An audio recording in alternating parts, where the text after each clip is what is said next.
On December 6, 1992, a group of young men climbed on top of a mosque in Ayodhya and demolished a part of India. It was a symbolic moment for our country, but I'd argue that it wasn't a seminal one. It wasn't a turning point. There were forces that happened to be gathering strength at that point, and what was destroyed that day would have been destroyed anyway. There was a cultural movement that had been on the rise for a century. There was a political movement that was on the upswing and about to become unstoppable. December 6, 1992 was just one milestone in the journey that has brought us to December 6, 2020. In these 18 years, our politics has changed, our society has changed, our country has changed. And it's worth looking back at how all this happened. Welcome to The Seen and the Unseen, our weekly podcast on economics, politics, and behavioral science. Please welcome your host, Amit Verma. Welcome to The Seen and the Unseen. If modern Indian politics has been taken over by the jugalbandi of Narendra Modi and Amit Shah, this pair of politicians was enabled by an earlier jugalbandi before them, that of Atal Bihari Vajpayee and Lal Krishna Advani. For decades, Vajpayee and Advani fought what appeared to be a losing battle until they won. No matter which side of the political spectrum you're on, this is a fascinating story. To understand India, we have to understand the rise of Hindu nationalism and the rise of the BJP. My guest today is Vinay Sitapati, author of the marvelous book Jugalbandi, the BJP Before Modi. Vinay has been a lawyer, a journalist, and a political scientist, and when you read his book, you will find that he's a fine historian and writer as well. Jugalbandi looks at the evolution of political Hindu nationalism through the prism of the partnership between Vajpayee and Advani, a friendship that spanned decades and was even a bit of a bromance actually. The book busts the simple stereotypes that linger around both men and gave me great insight into the RSS, the motivations of Hindu nationalism, and how this was a bottom-up movement in which the politicians were merely rational actors responding to incentives from the demand side of the political marketplace. And that remains the case even in this age of Modi and Shah. Before I begin my conversation with Vinay, though, let's take a quick commercial break. A friend of mine once advised me to end each day by asking myself the question, what have I learned today? Luckily, we live in times when a world of knowledge is at our fingertips. This episode is sponsored by an awesome site called the Great Courses Plus, where I've been flipping through a bunch of fascinating courses. If you head on over to thegreatcoursesplus.com, you'll find a crazy library of online courses on subjects ranging from music, math, cooking, history, political theory, and anything else you can think of. Here's one that I've enjoyed checking out.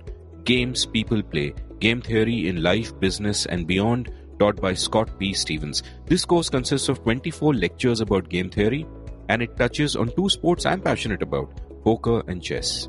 It's just one of many great courses at the Great Courses Plus, and you can get 1 month of unlimited free access if you use the following URL, thegreatcoursesplus.com/unseen. You can even stream the courses on the Great Courses Plus app, including in an audio-only version that is perfect for podcast listeners. Remember, you can check this out for free by signing up at thegreatcoursesplus.com/unseen. That's right, unseen. thegreatcoursesplus.com/unseen for 1 month of unlimited free access. What are you waiting for? Vinay, welcome to The Seen and the Unseen. Thank you very much, Amit.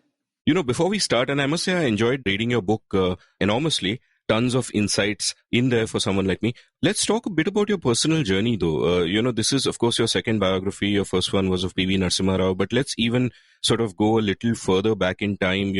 What did you want to do when you were growing up? You've described yourself elsewhere as a child of liberalization in the sense that your dad shifted from a PSU to a private sector company and all of that. So tell me about the young Vinay. What was he like? What did he want to do? What were the different sort of routes you took through your life? Well, Amit, like when I had to apply for like a master's degree or PhD, you have to write these personal statements, right? And I realized when came to my personal statement that there wasn't a narrative. I was just kind of following instinct. So I think your listeners, won't get like when I write my books, I make sure there's a narrative, right? Like Vajpayee is born and then Advani is born, and then they kind of move up with the arc of history. Now, unfortunately, that's not the case with me. So, to give you a sense, I'm 37, so I'm a child of the 1990s. And, my father had, he worked for Exim Bank, which was a PSU. And then he left in the early 90s to start off on his own as a consultant. And I remember it was a very dislocating time for all of us, that in Nehruvian India, if you were a government employee, you had a nice house, you had like a, car and a driver, it was all, as long as you're in government service, it's a pretty comfy life. I'm saying prior to 91. And then he made it out on his own and, this was a rough and tumble of the early private sector.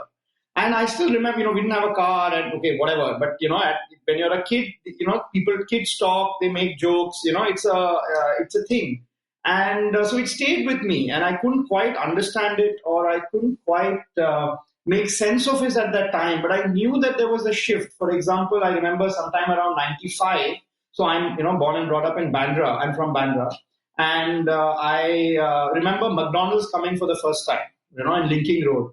And we all went there and there was this huge line, and it was so long a line that they had dedicated, servers to come with the menu. And so you can order while you're in that line and that line kind of snaked through Linking Road. Then again, like I couldn't make, I remember Baba Sehgal and, that kind of thing. And again, it's not that I could make sense of it at that time, but I remember looking back that there was something dislocating about it, and it took me a while to realize that my immediate story is also the larger story of many Indians during that period.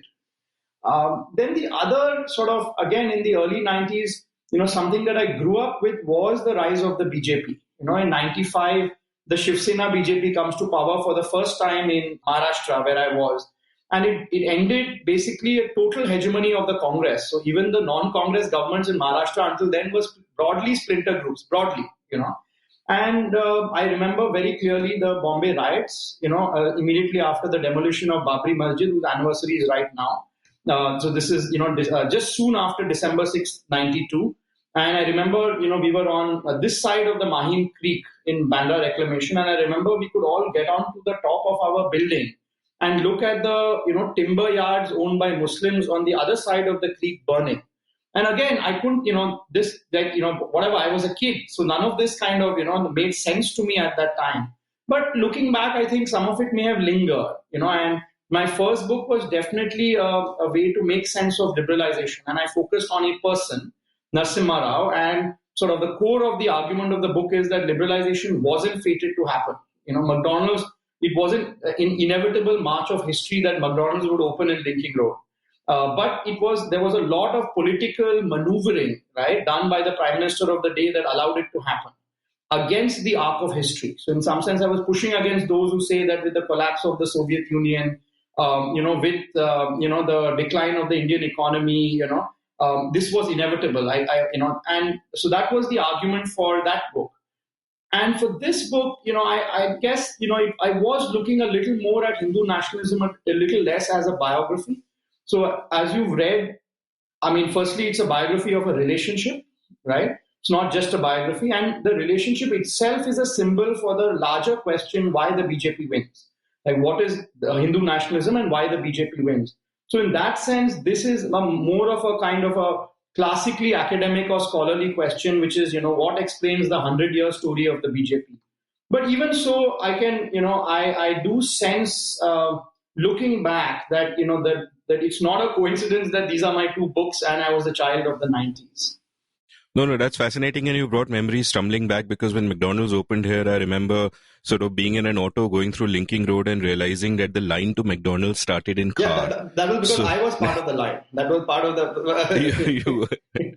Well, you alone didn't make it stretch all the way to car, but yeah, you were one of the sort of unwashed masses, and I didn't join the line that day, but I joined the line some other day. Also, Amit, it's actually the washed masses because, McDonald's at that time was an upper class thing. It's not it was an upper middle class idea. Whereas in the United States, the people who go to McDonald's tend to be poorer, right? Generally. In the time period you were looking at that line, it was the aspiration for upper middle class India. Well, if I have to quibble with that trivial point, I could also say that number one, people down the line might consider it offensive that you are implying that they don't wash and that washing, goes up in frequency with the classes. And also, if a future biographer of yours is to, eventually investigate your Yeah, life, I'm sure he'll, in hindsight, stick a narrative to it, just as, that's right. all That's right. biographies That's have to right. have. That's right. And a little bit of that is emerging now. So, taking off from what you just said, I sort of have a question there that, as you said in your first book, one of the points that you were making is that liberalization wasn't inevitable. The things that happened weren't inevitable. Now, one of my frequent bugbears often is that we don't think probabilistically about the world, in the sense that whenever something has happened, we assume that it was inevitable. While obviously at any given point in time, we only have a sea of probabilities ahead of us. But in hindsight, there is an inevitability, and that can lead us to underplay both the role of chance and the role of individuals. Like, there's one sort of common strand in history that you must have grappled with, about how, there's no such thing as a great man theory of history, and it's all, there are larger currents which determine how the worlds move. But the more I read of history, and including much of what is in this book, it just strikes me that chance events really make so much of a difference. Like, you've brought up various counterfactuals in your book, which we'll discuss when we get to it. And it seems that the history of the country could have been different had we proceeded down a slightly different line. So what is your sense of this? And this is really a dual question. One is that there are, I suppose, different academic approaches to history. And is it then, do you sometimes find that you have to set those aside when you are actually, performing the task of writing history or doing history, as it were? And what are sort of your views on all this? I mean, would you also tend to say that chance is actually the biggest determinant, of what really happens? Well, that's a very good question, Amit. And as you can see in both this book as well as the Narasimha Rao book, I spend a lot of time playing up the role of events and individuals, right? I won't call it chance alone, right? Because events happen for a variety of, like, let's take emergency. It's not luck. But as you read in the book, the emergency has played a huge role in socializing the RSS and BJP of that era. Note, I mean of that era, right? Into respecting civil liberties. Because they realize that, look, if we put people in jail, they can also put us in jail. And the law is what kind of comes in between that. In the book itself, I point out the murder of Mahatma Gandhi, and I'm quite clear there that the institutions of Hindu nationalism, namely Hindu Mahasabha at the time and RSS, didn't play a role, but the ideology totally did, in the sense that the RSS criticism of Gandhi was shared by Godse, 100%, right? It's just that the RSS didn't want to take any violent action, to act on that inference. But as a consequence, the Indian state came down very hard on the RSS, very, very hard. And even today, almost 70 years later, the RSS remembers that period between February 1948 and I think July 1949 as its most traumatic period. All the pracharaks were thrown in jail. The head of the RSS, Golwalkar, was thrown in jail. And it pushes the RSS, which until that time was an anti-political organization, which was critical of electoral politics, into creating a political party, the Jana Sangh, which is a precursor of the BJP, as political insurance, right? So that's again just one example to show exactly the point you're making, right? At the same time, Amit, I'm a trained academic, right? Like I have, given that academics don't make much money, I tell my larger family, look, I have 5 degrees, and that's taught me something, and it's taught me that structure, demographics also make a difference, right? So to give you one example, I point out that a lot of events in the 1980s, Rath Yatra, for example, helped in the mobilization of the BJP. But fundamentally, the rise of the BJP began as a set of demographic anxieties, right, which are bottom up. So, for example, Hindu fear of all castes because of the Khalistan movement, because Khalistanis were targeting Hindus as Hindus, right? And the upper caste North Indian fears because of the extension of OBC reservation in northern Indian states, right? Or this worry that Saudi petrodollars is going to fuel conversions in India, exemplified by the controversy surrounding the 1981 Meenakshi conversions in Tamil Nadu, in a small town in Tamil Nadu. So these are not just events and individuals, right? These are like larger forces that are reshaping India. And I think that, I'd love to discuss this, that my dual training as a journalist and an academic makes me alive to both, and this book is both, so if a journalist reads it, what she or he will find nice about the book is it talks about like these larger structural stories that journalists don't focus on, right? And if academics read it, what they like is that it focuses on events and individuals which normally they don't focus on, right? And I think it's a serious error on the part of academics that they don't do this. And, Amit, I'm not a historian. I'm a political scientist, right? So I'm looking at 100-year political history of the BJP, but my training is as a political scientist.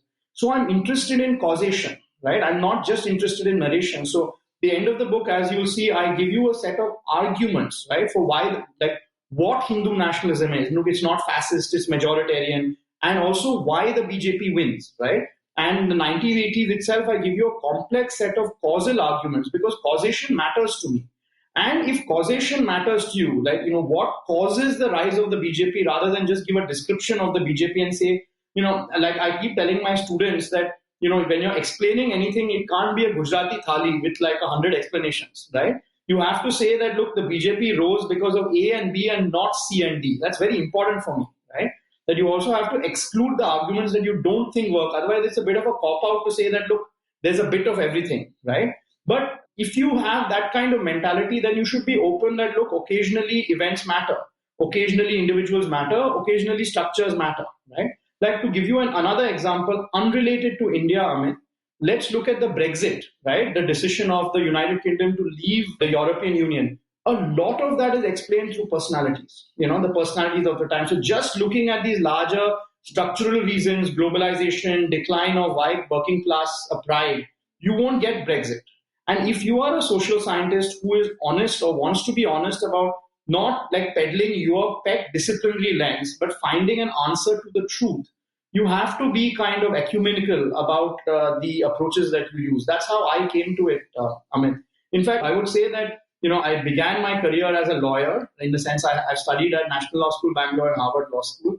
And I then, worked as a journalist with Indian Express. I would say the best political newspaper in India in English. And then I've also been an academic. So luckily for me, this 3 careers that I've had has given me, a bullshit detector about what any of those sort of professions can add value and what is just the added ingredients to the profession that has nothing to do with actual value, right?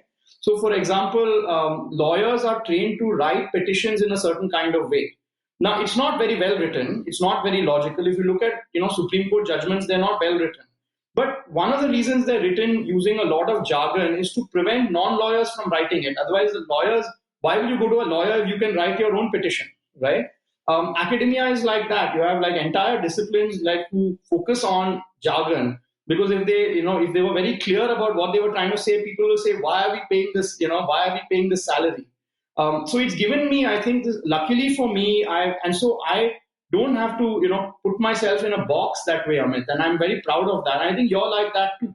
Somebody says, are you a blogger? Are you in advertising? Are you a podcaster? I don't think you think of yourself that way. And that's quite liberating, Yeah. In retrospect, at least in my case, it seems like a feature and not a bug, but at the time, who knows? Yeah. I do intend to, explore more of your personal journey, and obviously we'll get deep into the book as well. But before that, there's a question I'd save for, in my list of closing questions, which are more broad, but it kind of comes up. So I'll mention it again. And this actually goes contrary to the last point that I raised. And it's a question about whether there is something specific in the drift of political movements that is inevitable.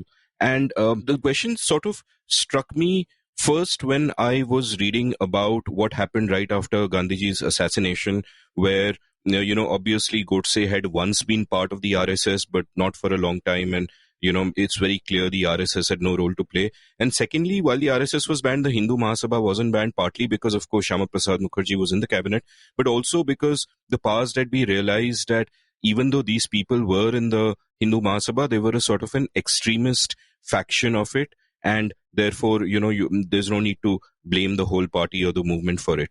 Now, when I look at modern times, what also appears to me to be the case is that within the BJP also, you have sort of this move towards the extremes in the sense that you get from Shama Prasad to Vajpayee to Advani to Modi to Shah to perhaps Adityanath and so on. And this seems to be a drift that, when you think about it, is perfectly rational, because you can't whip up your foot soldiers with moderation. You whip them up by getting more and more extreme, even within a party. That's perhaps how you compete. Even within social media, when you look at how ideological echo chambers are formed and what you need to signal your virtue in those echo chambers that you belong to, it seems that a drift towards extremism is inevitable. So in any ideological party or group, do you think the drift towards extremism is inevitable, or is it just the availability heuristic that these examples are coming to my mind because I've just read your book? No, look, you're definitely on to something, right? Which is that has been the general trajectory you see of the BJP. So I think that's like a fact, right? So let's just see why that is the case. One is, I don't think it's a constant move towards extremism, because even in this 100-year history, you've had a lot of ups and downs, right? So to give you an example, between 1986 and 1995 or 1994, the BJP was in a more quote-unquote extremist or radical mode. But after that, between 95, 96, all the way to, I would say, even 2014, it was in a much more moderate mode, right? So you do have a little bit of a yin and yang, right? And I argue that a lot of that has to do with electoral politics, in the sense that you're trying to understand what the mood is of the voter. So you have these ups and downs. So that said, I think that this general trajectory you're talking about the BJP or Jana Sangh BJP has a lot to do, Amit, with, and I make this point repeatedly in the book, that especially after the murder of the Mahatma, Hindu nationalism is on back foot. It is untouchable. Nobody wants to, have anything to do with it. And so I think that is the period that socializes Vajpayee and Advani. That between, after the murder of the Mahatma, Hindu nationalism has to always kind of, whatever its private feelings, right, it has to kind of merge with the larger parliamentary opposition. And I think today you have a very different majority that Narendra Modi enjoys. Like at the height of his power, Vajpayee only had 170 to 180 seats, right? Something like that. This is in the 98 and 99 elections. Narendra Modi has a clear majority. He doesn't need the Shiv Sena, he doesn't need the Akali, he doesn't need a single ally, right? And a lot of it has to do with that background. And really, to understand Advani and Vajpayee, you have to understand that the circumstances that they were doing politics in broadly required a Hindu nationalism that had to appear moderate, right? There were, of course, exceptions like the Rath Yatra, etc., etc. I think those times have changed now. So I won't, and who knows, in the future, if you have certain demographic changes where the Hindu voter is much less radical, you may have a much less radical Hindu politics. Because you've seen that before, Amit. Like, I argue in the book that the 1920s were a period where you had Hindu and Muslim anxiety, and sort of the core argument of the book is that it's driven by the introduction of elections, right? But what you have is a moderate Hindu leader, namely Mohandas Gandhi, who is a Hindu leader, right? I can't stress that enough. When he passes away in 1948, when he's murdered, Muhammad Ali Jinnah, now in Pakistan, famously says a great leader of the Hindu community has died, right? I mean, Gandhi's language, his dress was all of that was Hindu, except he wasn't anti-Muslim. That was, and he was able to moderate those fears, right?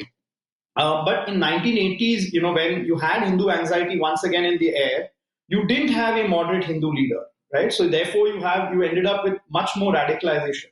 And that just goes back to the first thing we were discussing, Amit, that, to understand politics, it's a complex game. You have to understand this interaction between, so the nature of the voter matters, but leaders can often sort of tampen that down or exaggerate it. And there's no simple answer to that question. And you have to focus at particular events to see what is going on there.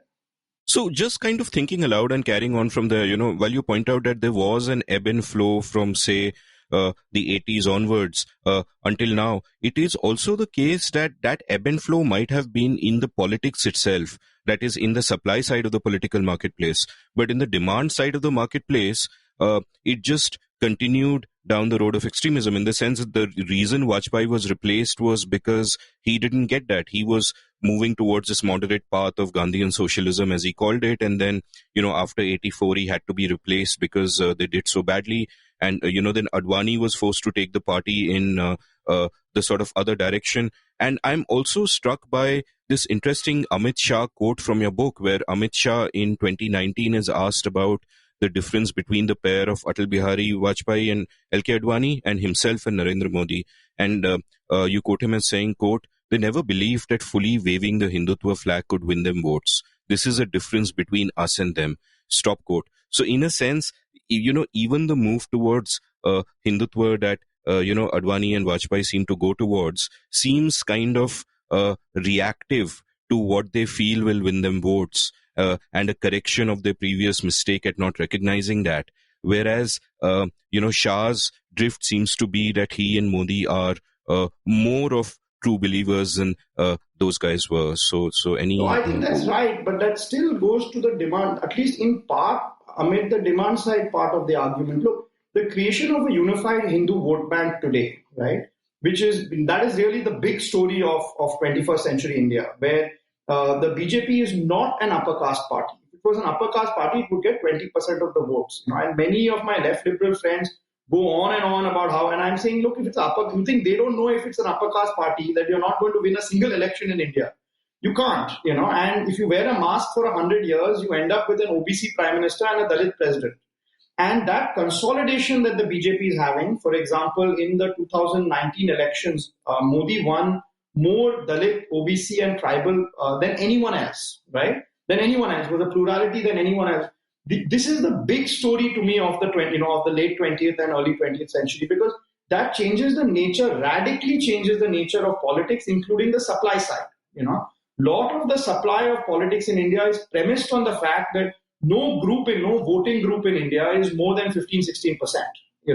And lot of the politics is based on that presumption and the kind of internal party coalitions you can get or external coalitions.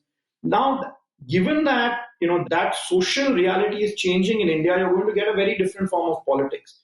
Part of the reason that social reality has changed is a 100-year project of the RSS, because as I point out, from the 1920s itself, Savarkar understands that the social unification of Hindus has an immediate electoral benefit. So in other words, political individualism, right, can be used if you have a social majority. He understands that, right?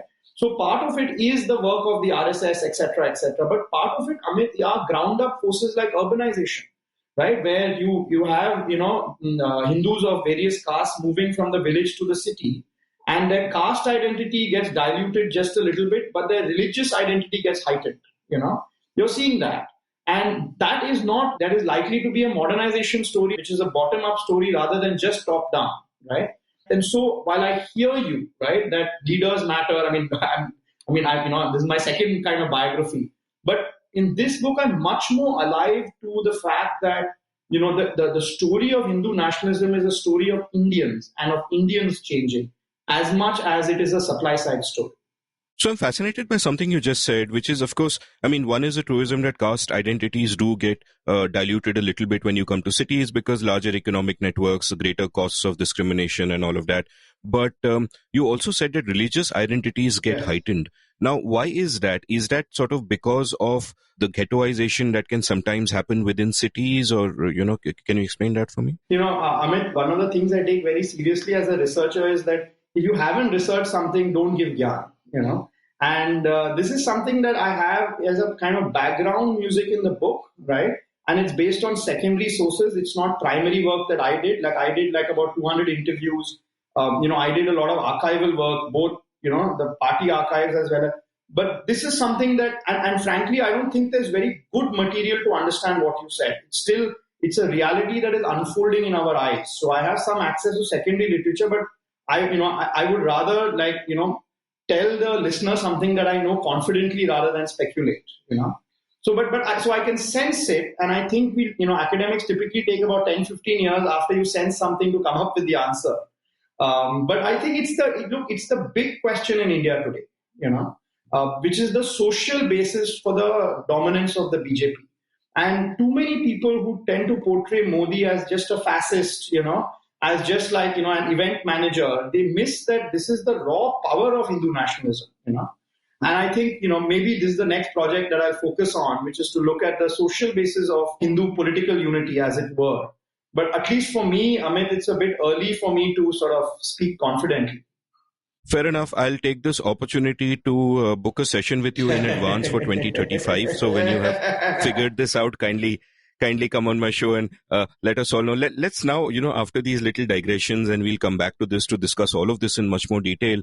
I want to go back to your personal life, because it strikes me that, the work one does is shaped by the training that one gets and the experiences one has, and that in turn then the work one does shapes one as a person. So now you've done all these different things. You're first trained in law, then you go into journalism, then you go into political science and all of this, then you write these books. What's been the impetus behind all of this? Like, have there been these big problems driving you, or have you just moved on from interest to interest at different points in time when you've fallen in love with something else to do? Like, why did you become a journalist? Why did you then stop being a journalist? Give me a sense of that journey. Oh, it's love and passion, Amit. It's not like logically done. So, for example, after this book, and already like it's, sales-wise doing very, very well, even though it's been only a week, like there'll be tremendous pressure on me to write on like Sonia Gandhi or something like that. And look, if I don't have passion about it, or if I don't see a light at the end of the tunnel, I just, because here's the thing, when the book comes out, I keep telling my students also, you get all this publicity, you get to come on podcast shows, but that's really like 1 month of fun for 3 years of like really boring work. So unless you're driven by passion, for the subject itself, you can't sustain yourself. And also, Amit, readers come to know.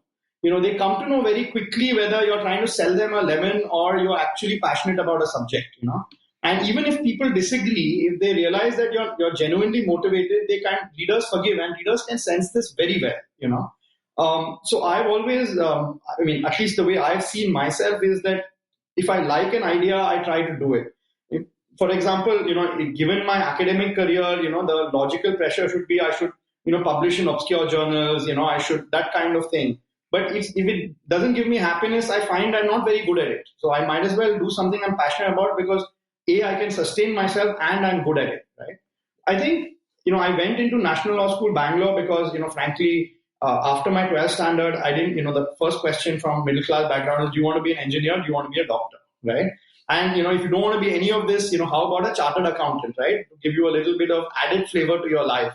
And I didn't want to be any of this, right? And then my dad, who was, totally chilled out on these matters, he got the National Law School Bangalore entrance test, and it had a lot of GK, quiz questions. And I always liked quizzing and stuff like that. I said, look, if the entrance test is any judge, this is what I want to do, So I did it. But I always thought of it, Amit, as a good undergraduate degree and a kind of a refuge from, being forced to become an engineer in some sense. And the benefit of National Law School Bangalore is that by the time I joined it, thanks to liberalization, etc., there were these fancy corporate law jobs, which at that time were giving something like $1 lakh a month at that time, right? Or maybe a little less. And so that gave me confidence that, look, even if I fool around this, that I don't want to do, maybe I won't get a great corporate law job, maybe I won't be unhappy, but it gives a sense of security, right? And these kind of security is very important when you want to, pick, especially in India. So I finished law, and I've done quite a few internships when I was in National Law School, Bangalore. And I'd gone to court and all, and I'd done a corporate law internship, I'd done a litigation internship. Then none of it really excited me, and I think I must really thank my parents that, when relatives or friends would ask, what do you want to do? I didn't have an answer. It did not make my parents anxious. They just let me kind of breathe. But the one thing that law taught me, Amit, was the focus on getting facts and sequence right. For example, you just pointed out, the way I asked the question, who killed Mahatma Gandhi, right? Now, that's like my legal training has hugely helped that, which is to look at the judgments, right? To make an assessment of the difference between Hindu Mahasabha and RSS, right?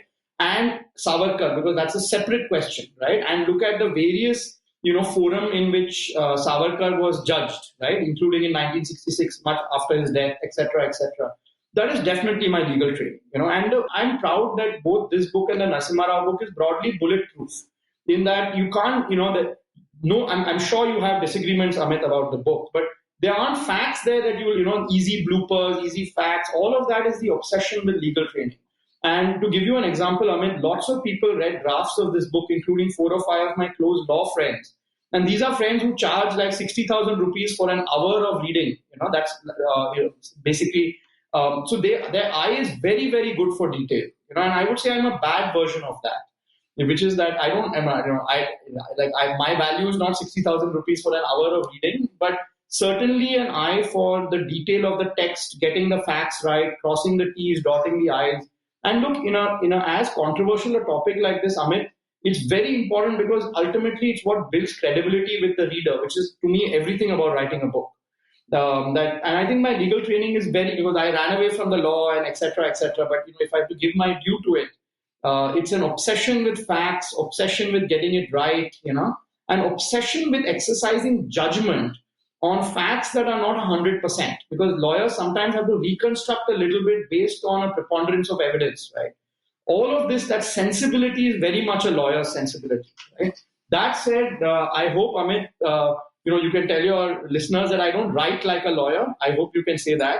That comes from my journalism. I spent a couple of years working for Indian Express, and I was editing a lot of people's work. So that part of the book, which is that, you open the book and then I want you to kind of not put the book down. That's my aim, right? And all of that comes from journalism, for sure.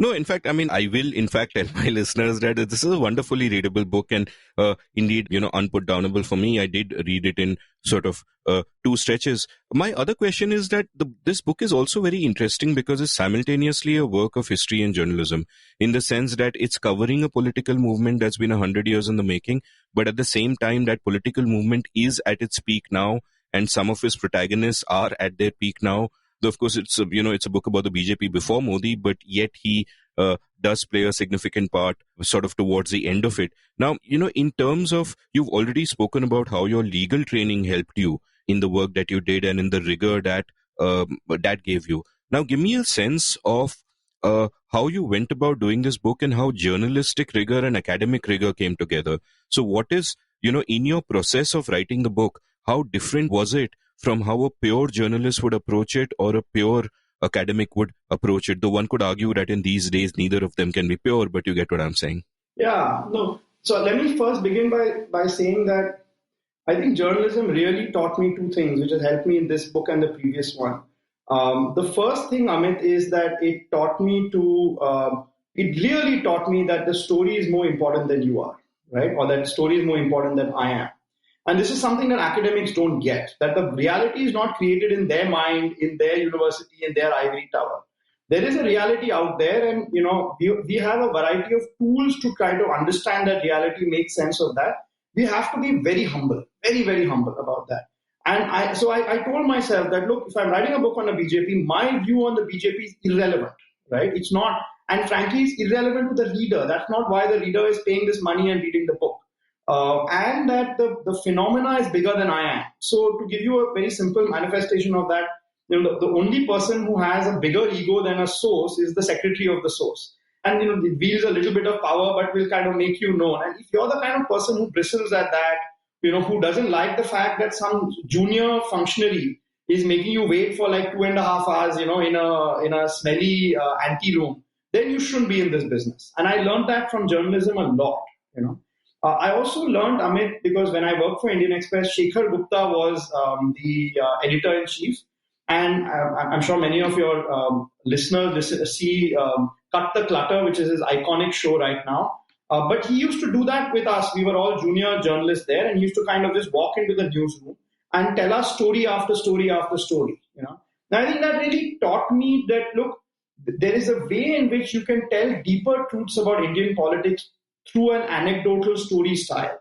And he really taught me the importance of having a worm's eye view. That he was in the room when Charan Singh was doing X, that kind of thing. And of course, it doesn't tell you much, but it also tells you a lot of things. And in contrast to academia, it's very refreshing. It gives a freshness to it. And it gives a sense that, something that you asked, Amit, right in the beginning, that the moment matters. That in any given moment, what will happen next is not fated. Sab likha hua nahi hai. And a story is really that, right? That A happened, then B happened, then C happened, and A and B and C need not follow chronologically. If they did, then it's not a story, So I think both that, Express and journalism taught me to respect that the story is bigger than you and your prejudices, and the reader, frankly, doesn't care about me. Who am I? So that's why in the main body of the book, I don't use the word I at all. I don't. And I know that like lots of people are taught to do this nowadays. And I realize that then you're just writing for 5 of your friends, then just send a private email. What are you writing a book for? So I think, and looking back, I just, when I teach, I keep pushing this on my students that, look, it's a hard thing to tell people, right? You are irrelevant. Your story is relevant. And the second thing is, I think Shekhar Gupta taught me that to see politics like a worm, from the ground level. And that mattered hugely to me, right? That said, I think journalists tend to be very bad readers of text. So they're very good interviewers, but, when it comes to archives, when it comes to looking at text, when it comes to even reading newspapers, one of the things I do in this book is from the late 19th century itself, I refer to a lot of newspapers. Journalists don't typically do that very well, right? And two is, Amit, I think journalists have a phobia from structural explanations. For them, everything is, it goes the other extreme. Everything is about like the person, like it's all about Vajpayee or it's all about Advani, right? Or it's all about the particular head of the RSS at that time rather than these long durée structural forces that also matter. So I think academia has definitely taught me that. And I studied at Princeton University, which is, I would say, one of the most boring places on earth. And looking back, it's not a party town, at least for graduate students. It's really boring. It's like not very close to a big city also. Maybe New York is about an hour and a half away, 2 hours away. But what Princeton really taught me is that you got to take like academia not as a social event, but like as a professional thing. I think some people I know come into academia because they can wear like nice kurtas and they can wear it's an act of being, right? Why would you want to kind of wear a tie and sell soap somewhere? You should. And Princeton just drove that out of me.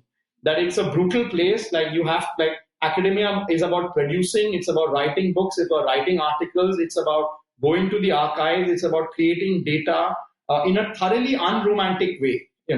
So it totally took out the romance from academia. And I would say that on balance, it's a very good thing.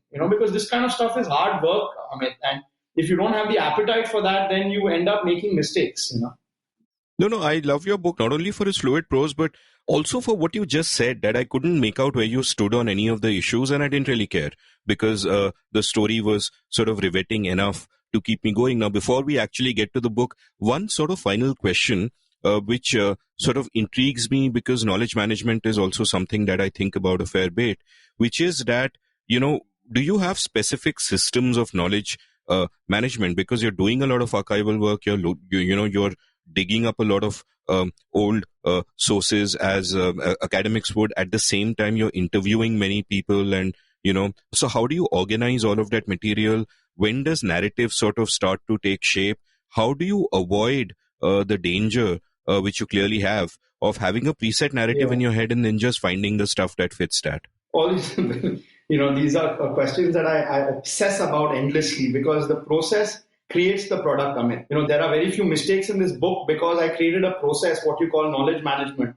And there's no shortcut to that. There's just it's not that I think Arundhati Roy said that, when she began writing God of Small Things, she kind of began and then she ended, right? I don't think that works for most people. I go over, I see mistakes. So you create a process. For me, looking back, Amit, and when it happened intuitively. I would divide my knowledge management process into 3 phases. The first phase is that I had this idea, right? And I began reading a lot around it, keeping an open mind, but reading what others have written about it. So, for example, after the Narasimha Rao book, I said, maybe I should think about Vajpayee. And then I said, look, if you work on Vajpayee, I very quickly realized that Vajpayee and Advani were 2 sides of the same coin. So I was open enough that, okay, I was initially interested in Vajpayee, and initially I bought this idea that Vajpayee was this grand figure, right? Which, he is. But I just, the book, as you've read, is also critical of him. So while he is this grand figure, he's a man who's highly complex. He has a lot of contradictions within him. So I'm glad I did that, which is I very quickly realized that it's actually a jugalbandi story of Vajpayee and Advani. And then I realized, Amit, that unlike in the case of Narasimha Rao, who I think was single-handedly responsible for liberalization, Vajpayee and Advani's relationship cannot be understood without the context, which is the movement, which is Hindu nationalism. And the rise of Vajpayee and Advani mirrors the rise of Hindu nationalism. That's what became the structure of the book. But that was in my first phase of research, where I'm kind of thinking about the idea and I'm reading and constantly modifying what this original idea should be. So while teaching, for example, Amit, I taught 3 courses at Ashoka University that had to do with parts of Hindu nationalism, so that at least I could read what other people had written about it. Right? That took, I would say, about a year or about 7-8 months, where I'm just talking. I'm meeting for lunch. Many of the people who have come on your podcast, like Pratap Bhanu Mehta, for example, and I'm just shooting the breeze. I'm like thinking about it. And, when you're thinking about academic questions, you're both asking, is it a serious question? Is it a fun question? And is it a doable question? The doable is really important. I may have like the best research question, but I may not have sources. Nobody may be willing to open up. Archives maybe not there, in which case you should abandon the question, right? So I spent about a year. And at the end of that, I did something that I learned for the Narasimha Rao book. I wrote a draft table of contents for the book. I said, look, it will be 300 pages. Each chapter will be 30 pages. And I wrote it. Now, this sounds absurd, right? But what it did is immediately from this abstract idea, the book became like a physical thing, right? And I said, look, ultimately, I have to have a physical thing. Ultimately, it has to be 30 pages, right? And I remember, somebody telling me this when I was doing my PhD, that, that the biggest advice he gave was think in chapters, which is a nice advice, because otherwise you have the romance of an idea without how do you actually execute it. Right? Now, the key here, Amit, is something that you pointed out, which is that you shouldn't be too wedded to your initial ideas. So while I wrote this table of contents, which is like a rough structure of what the book is going to look like, I was very comfortable that the moment I found more evidence, I should change chapters, remove them, etc., etc. Right? Now, having done that, Amit, what I did was that I went to the second phase, which is I would call research, which is I started both reading secondary material, which is books and articles written by others, and fitting them into these chapters. So I used to have separate Word documents for each chapter, and then I used to have Word documents for sections within each chapter. Now, why this is helpful, Amit, is 2 ways. One is that when you're going to the archive, you're looking for something, right? Otherwise, you see like 6,000 pages, you don't know which needle to look in the haystack, right? So you go in with a hypothesis.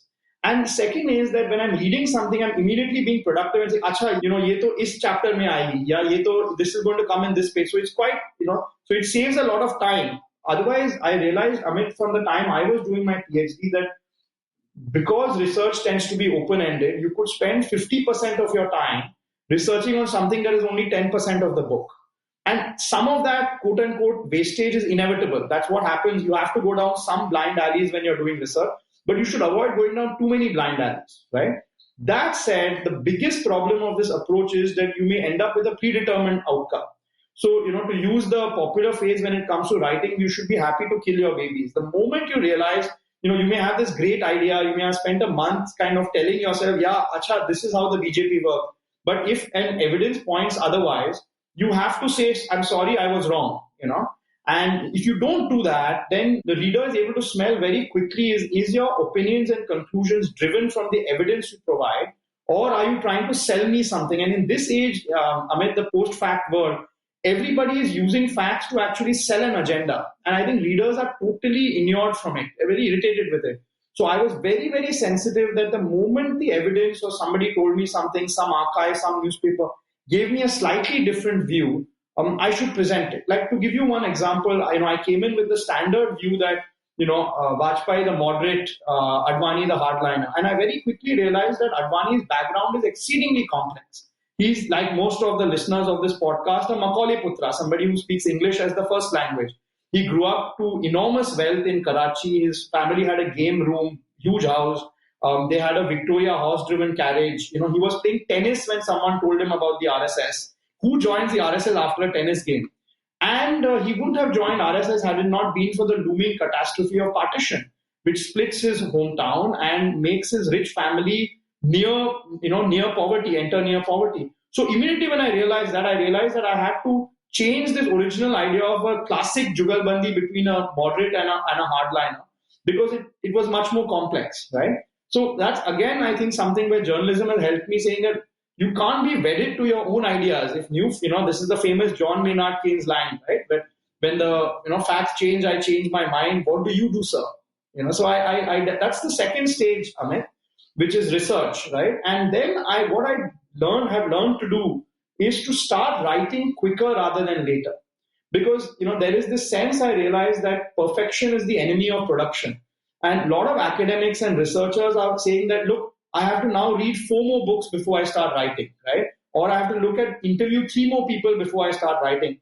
That will never happen. You'll spend your whole life, trying to this mythic sense of completion. So what I learned was that, and my brother, he's an MBA, he works for an FMCG. He's a big influence on my life, and he's extremely focused on delivery. And he's saying, look, write the chapter, he told me. And whatever you haven't done research, leave it blank. So that when you go for your second round of research, you're only looking to fill in the blank. And I found that a very, very helpful technique, because write with the material you have. Let's say it's about 70% of the material that you should have. But, to use consultancy speak, ring fence the problem. So write there the paragraphs which are hollow. And then do a second round of research, because once you have written, you can clearly see the holes in the chapter. And when you do that, it may change even more. So I would broadly say that, when you said knowledge management, these are the 3 different phases. And at least so far, it's held me in good stead. But, in some cases, I have made mistakes. So hopefully the next book will be a refinement of this process. No, that's a fantastic quote about perfection being the enemy of production. I teach a writing course where I constantly sort of tell my students that, for anything you do in life, there are these 2 imperatives, getting it done and getting it right. And your first priority has to be to get it done. And once you get it done, then you edit, then you chisel it down and get it right. And very often just getting it done, the process of iteration and reiteration will get it right. But that's the only way to do it. So that strikes a chord with me. My last sort of question about your working methods before we get to the book itself is, what is the process like of then getting people to talk to you about this period of time, and some of whom I presume are people who would even in the current day be fairly important? How do you get access? How do you get their trust? And then is there a sort of this psychological pressure that these people who have trusted you and been so nice to you, you have to make them look good also? And, how does that whole process sort of work? Yeah, there's no psychological pressure on me to make them look good, because their narrative has already made them look good.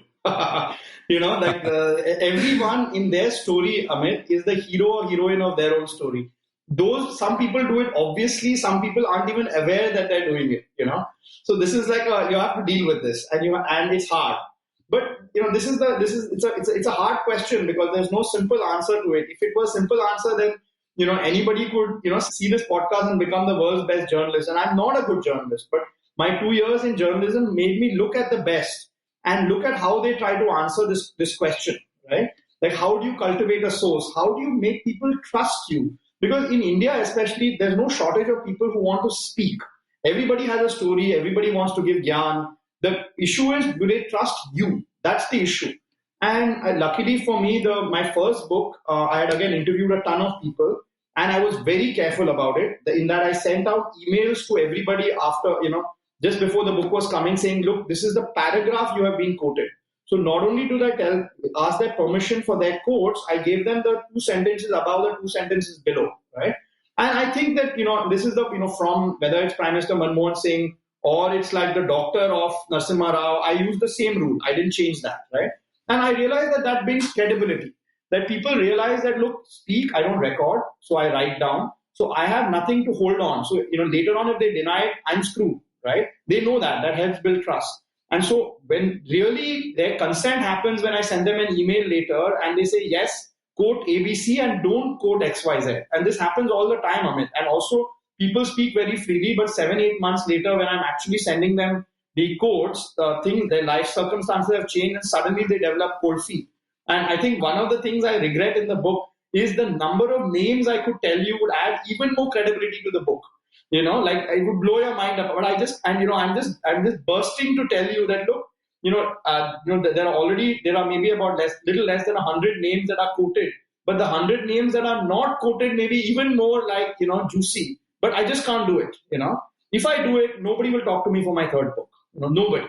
And the other thing I've noticed that happens is that if you don't know somebody, so definitely my previous book added to the credibility that, look, I'm not looking for a gotcha moment, right? I'm not looking to trap you and then you'll come in the newspaper, that kind of thing. But equally, in India, somebody has to vouch for you. Somebody has to. So, I meet an older person or something like that who may not have heard of the previous book. Somebody who they trust has to trust me. That's the only way they do it. Otherwise, yeah, maybe it's just an Indian trait, because that's in some sense the heart of my book, that Indians lack teamwork and the BJP does it well. That everybody is suspicious if somebody, of somebody just coming and asking you questions. I mean, look at how rudely Indians treat salesmen, Eureka Food salesmen who ring your bell, right? And come to try to sell you something on your door. We don't like it. We don't like strangers. So you have to have somebody to vouch for you. And then the third thing I realized, Amit, is that you have to come for an interview well prepared. You can't use the source or the interviewer for the basic material, right? That's important. Then people begin to respect you. They said, "Acha, he's come prepared." So I would say, these were some of the skills I use, but there's no formula for this. It's the same question of asking in any relationship with your spouse, with your friends, with your parents, how do you build trust? And frankly, for me, 50% is building trust with the source and 50% is building trust with the leader. And it's actually the same thing, which is that, everybody realizes that you have an angle. Everybody realizes that you come in with biases, but be honest about it. Come well prepared and don't try to take advantage of somebody's being nice or trusting you. And then in India, that is such a deficit that even if you do a little of it, then, people then want to tell you everything about your life. And I actually want to leave for lunch, So, but there's no formula for that. And definitely that comes from my journalism, right? Also, the other thing that I sort of wanted to ask you that comes to mind is that you've mentioned about how, perfection is the enemy of production. So obviously your first impulse is to get it done. To get it out on paper. What's your process like after you have a first draft done? Like one thing you mentioned is you've got paragraphs and you've got holes in them, or within a chapter you've got holes, that, okay, that's where I need to go back and get the research done. But once you have all the material and you've gotten that first draft, what's the process of editing like? Do you ever end up restructuring the book itself or the chapters themselves in significant ways? How much time do they take vis-a-vis one another? I spend a lot of time thinking about the editing process because, my wife teaches creative writing, exactly what you do. And, she's drilled into me that, look, the first draft is actually quite liberating because it's going to look nothing like the final draft. So don't worry about putting something on paper because have the confidence that it's only draft number 18 that is going to go. And there's a huge difference between draft 1 and draft 18. So that's actually quite liberating, right? Because otherwise, you're worried that if you put something on paper, it has to be perfect. It doesn't. Right? And I've really learned a lot from that idea of hers. And it's like I write and look, when I think, I may not, you don't begin at the beginning, right? The human mind doesn't begin a story at the beginning. You typically begin the story in the middle. And so I write it. And then only later I, find out what should be the first paragraph that kind of draws the reader in. I'm sure you've done exactly this when you were in Crick Info, Amit, that you have to edit other people's work. The material is there, but you want to kind of make the bread rise just a little bit. And that's your job as an editor. And I think in Express, I wasn't just a journalist. I was also like a copy editor where I was editing other people's op-ed page submissions. So I should change the voice of that person, but how do I kind of have a better beginning, have a better end, right? George Orwell has been a huge influence of me of this. He has I think, Politics in the English Language, an extraordinary essay where he tells you that, what to avoid, which is don't use a word if it's not required, right? Make sure that every, sentence follows from the previous one. And another one of my writing gurus has been V.S. Naipaul. And if you forget his politics for just a second, but he's one of the great stylists of prose in the 20th century. And he used to write very short sentences. And each sentence, he made sure that every sentence had a next sentence that followed from that. And if you remove that sentence, the paragraph would fall. That was the test, right? That if you have a sentence there that maybe you can remove that sentence and it will still sort of tell the reader the same thing, then you should remove it. So, and that's what makes it kind of sparse, and then it forces you to, because what is the reader getting in return? The reader is getting in return the confidence that every word the reader is being forced to read has been worth it. That the writer has spent a lot of energy not, sending the reader down random rabbit holes. And I'm not a very good writer, Amit, in the sense I'm not a natural writer, so I'm a bit of a defensive writer. So what I try to do is use writing as a very light scaffolding so that I can tell the story. And I also know that about myself, that look, I'm not like the, world's best prose stylist. So I'm defensive. I use short sentences. I use active voice. That's another thing that George Orwell stressed on, and as far as possible, if there's any meat, like I try to avoid starters and and that kind of stuff. I give you the main course, right, in every sentence. And in other words, the sentence must be saying something. The other thing on editing I've learned a lot from V.S. Naipaul is that every sentence must be capable of a couple of meanings, right? That's the power of a sentence. I'll give you one example, Amit, which is that you must have noticed that the book begins with an organization, a story of like an event that is being organized, which is the 1995 November BJP National Executive in Bombay, in Shivaji Park, etc., right, and Mahalakshmi Race Course. And I spent time on the logistics, that there were, 10,000 people to be fed, these many people were coming by boat, I do that through the book, right? But what I'm trying to do is give you the flavor of a movement that is obsessed with this stuff without ever saying it, right? Of course, I begin the story with Vajpayee, Advani, and Advani announcing Vajpayee as Prime Minister, but I deliberately spend a lot of time telling you, for example, I'm just opening the book here and, to give you this particular detail, which is that over 120,000 delegates attended. This is the November 1995 event, BJP event in Bombay. Some even by ship from the Andaman and Nicobar Islands, right? So this sentence has two meanings. One is, of course, it's a fun fact. But the deeper point I'm taking is that these guys win because they're obsessed with this sort of organization. If I was writing a book on the Congress, I would not have this sentence. Congress also does organization. Congress also has events, right? People do come from Andaman, Nicobar Island, but it's not central to the self, the self-knowledge and the self-impression that the Congress has of itself. So that's what I mean, that, like a lot of sentences, if you play it right, you're saying something, but you're also telling them something deeper. And that only comes through editing. It only comes through going through multiple drafts. The other thing I've learned, Amit, again, this is thanks to my wife, is that I try to avoid cliches. So, for example, I try to avoid saying it was a watershed moment. Because a watershed actually is a certain visual where, the river comes from the mountain and at some point it hits a plain.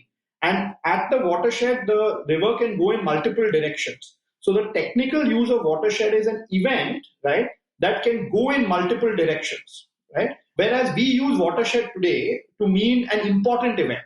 That's not what it means. So, but because it has become an overused cliche, that we keep using it without thinking. So the other thing I've learned is when I detect a cliche, I remove it.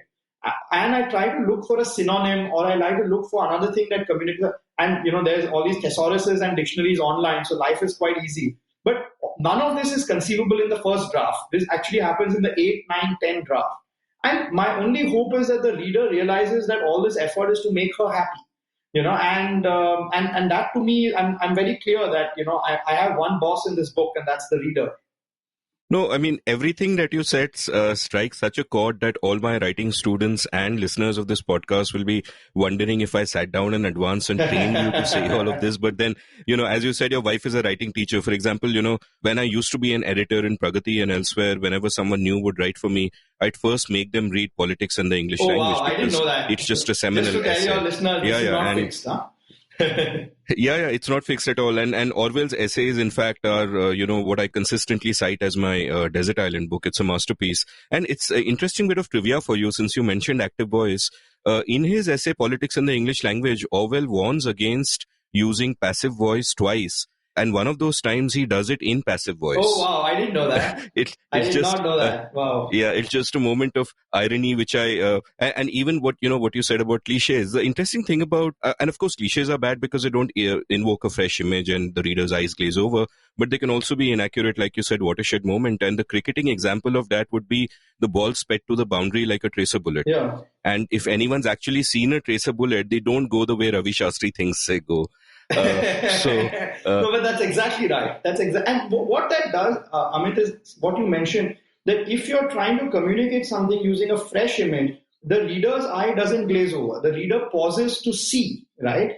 And then the image has that double power, So from a diluted image, you end up with a very concentrated image because the reader hasn't heard that before, right? So, what would you say, just as an exercise, that if the ball went very fast to the boundary, what would be a fresh image that communicates exactly what the ball did? Because you're the cricket man. Yeah, well, right now I can't think of something offhand because I'd actually have to see it. I don't want to comment on a hypothetical ball. Yeah. But the classic example I give is that sometimes an adjective in a particular context can be a cliche. For example, all cover drives will be described as elegant. But the point is that you can say that Virat Kohli played an elegant cover drive, or Rahul Dravid did, or Mark Waugh did. And the truth is, it's accurate because all their cover drives are elegant, but it doesn't convey the particulars. They're very different from each other. Yeah, yeah. And that's a writer's job to get to the heart of the difference. Absolutely. In fact, I try as much as possible to avoid adjectives and adverbs. Describe it. Don't say that he ran quickly, right? Say that, when he ran, the floor was creaking, or the floor made a lot of noise, something like that. So I tried, again, this is all defensive writing because, if you're a great writer, you don't need to be told all this. You have an intuitive rhythm. I know I don't. So again, in my first draft, and I'm sure it's the same with you, Amit, we write like we talk. So we use cliches. When we speak, our first reaction is imprecise. But in all the further edits, I move it further and further away from the original bad way in which I tried to communicate it. So in that sense, it is highly constructed. That sense of sentences that I try at least to incorporate. By the way, thanks for this, Amit, because I obsess hugely about the writing process, right? And it's very, very important for me that a book like this is read, far beyond the confines of even the people who see this podcast, who are a very small, intelligent subset of policymakers or people interested in policy. So I want it to be even broader, right? And at least so far we're able to do it. That right now on Amazon, I'm competing with like Word Power Made Easy and Dale Carnegie, right?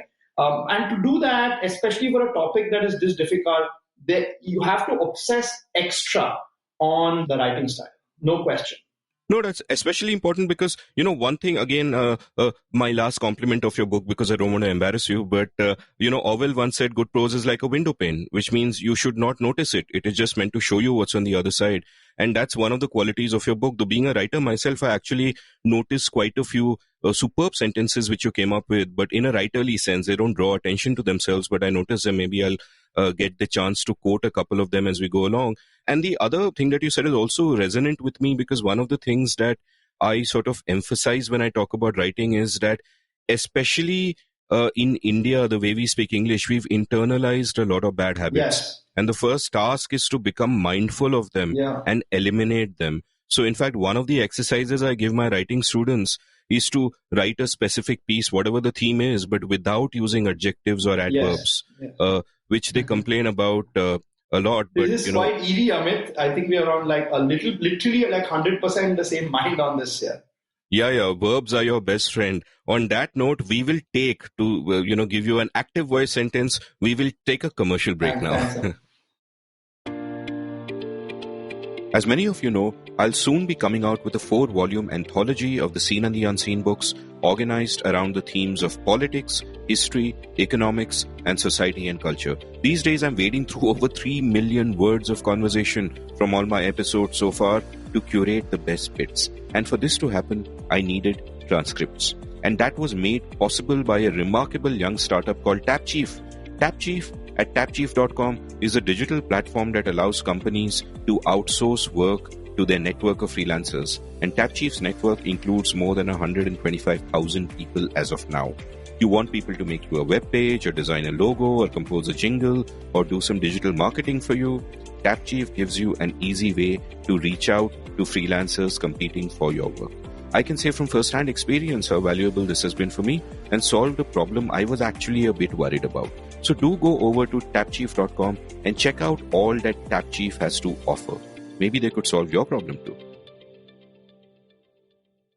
Welcome back to the Seen and the Unseen. I'm chatting with Vinay Sitapati about his wonderful book, Jugalbandi, about the BJP before Narendra Modi, and honestly, tons of insight even on the current BJP, all of which comes from the context that we get. So I kind of want to go to the context that you sort of set in the start of the book about Hindu nationalism and the Hindu movement itself, where you point out that what any nationalism has to contend with is thinking of people, territory, state.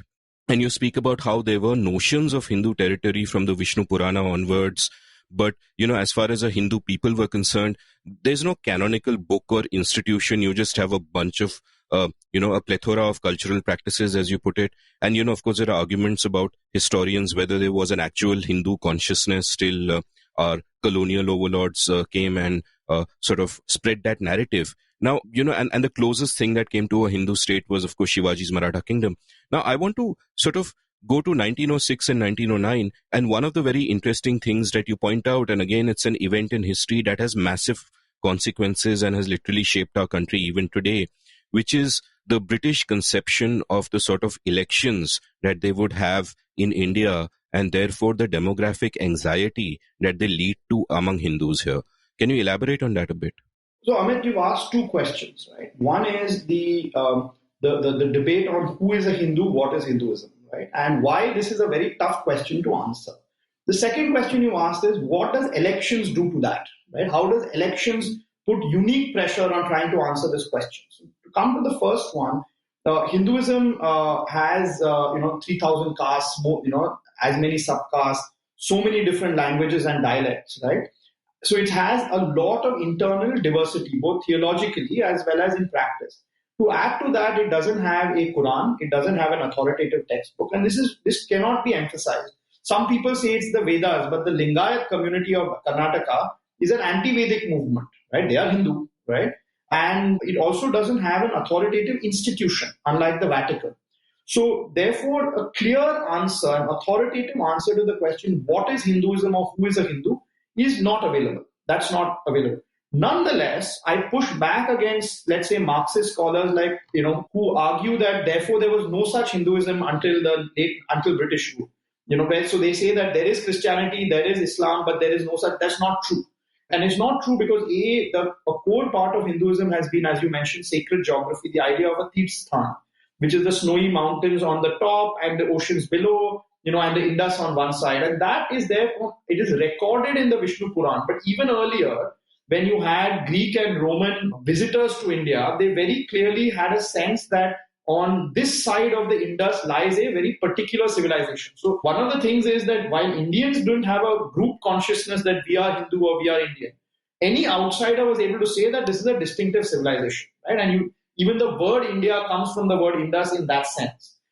So I push back against the idea that there is no such Hinduism. But nonetheless, because of these factors of Hinduism, the lack of an authoritative institution and the lack of a text, what is Hinduism, or to put it differently, a Hindu group consciousness has been harder to identify, right? That you are a Hindu, I am a Hindu, therefore I should give you a job, right? Because that means answering the question, what is Hinduism, to which there are multiple answers. Even though there is unity in diversity, to articulate it by Hindus themselves have been very hard.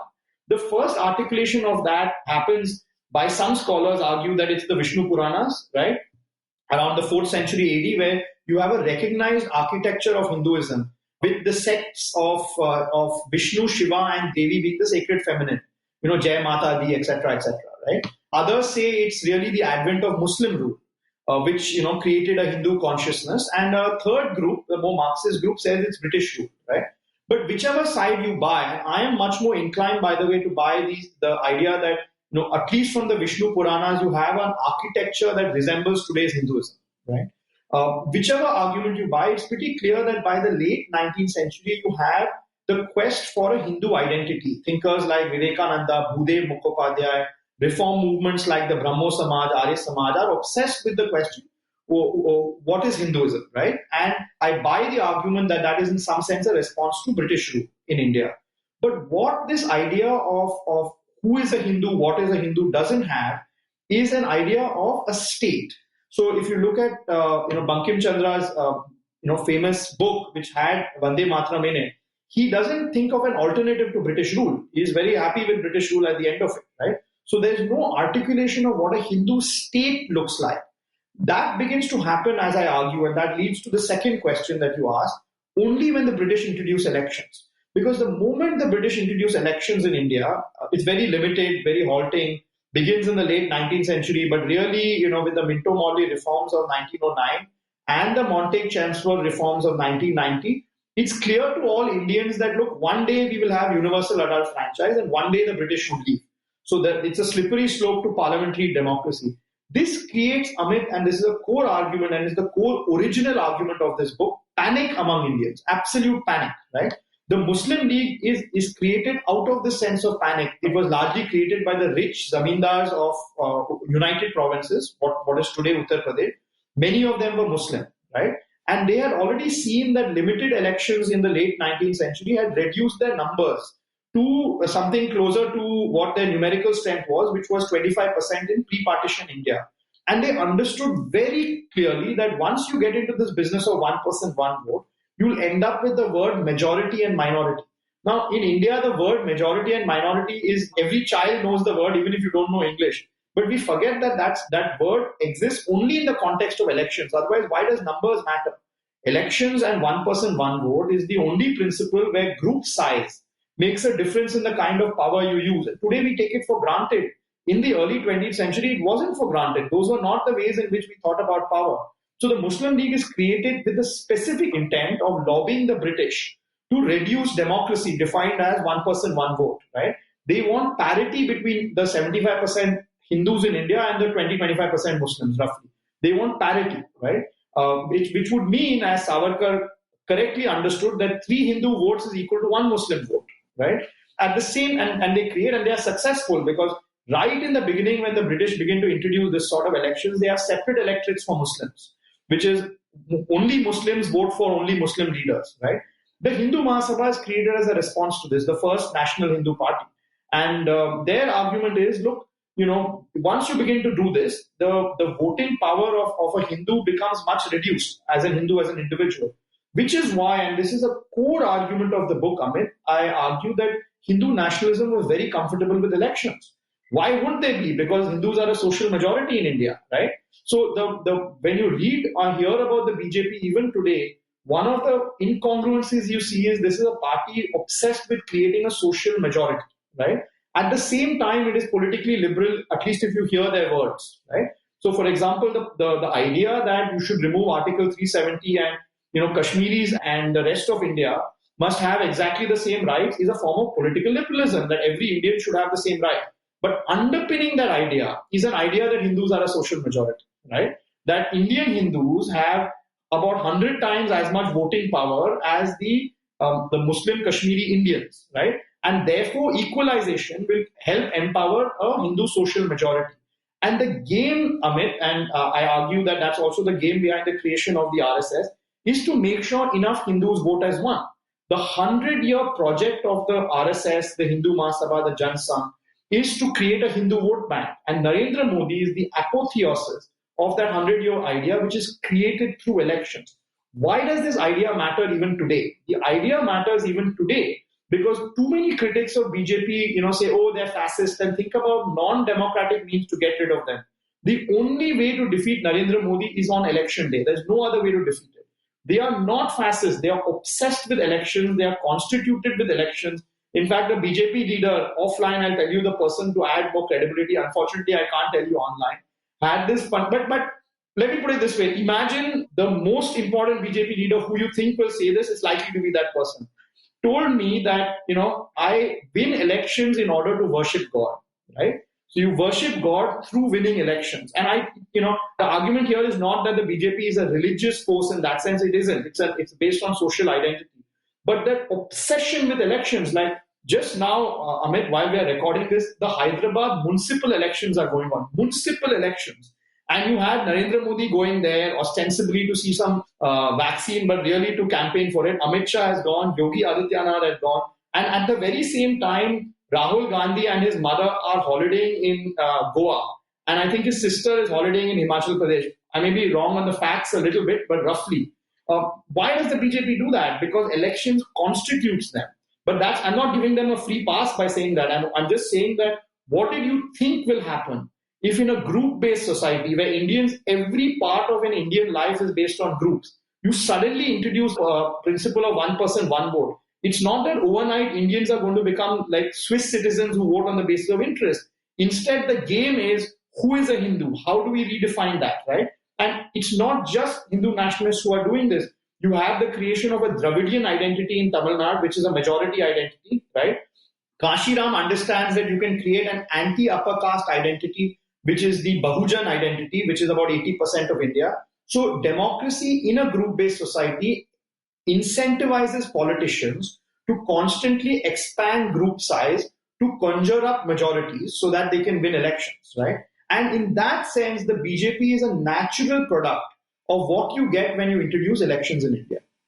No, that's fascinating, and I'm going to sort of try to unpack that layer by layer. But first of all, you just gave us two examples of sentences that do two things, that both tell and show. When Narendra Modi going to a municipal election or Rahul Gandhi holidaying in Goa, both tell you a mundane fact, but also show That's you right. something larger within that. But if I was writing this, Amit, just to tell your listeners who are into writing, I would edit the gyan. I would just tell you these facts, and put it in a way. And the facts would speak for themselves. Put it in a way in which the facts speak for them. But that happens only in draft number 9 or 10, Yeah, you're intimidating everyone with all this talk of draft number 9 or 10, or I'll get it right in draft 18 and all of that.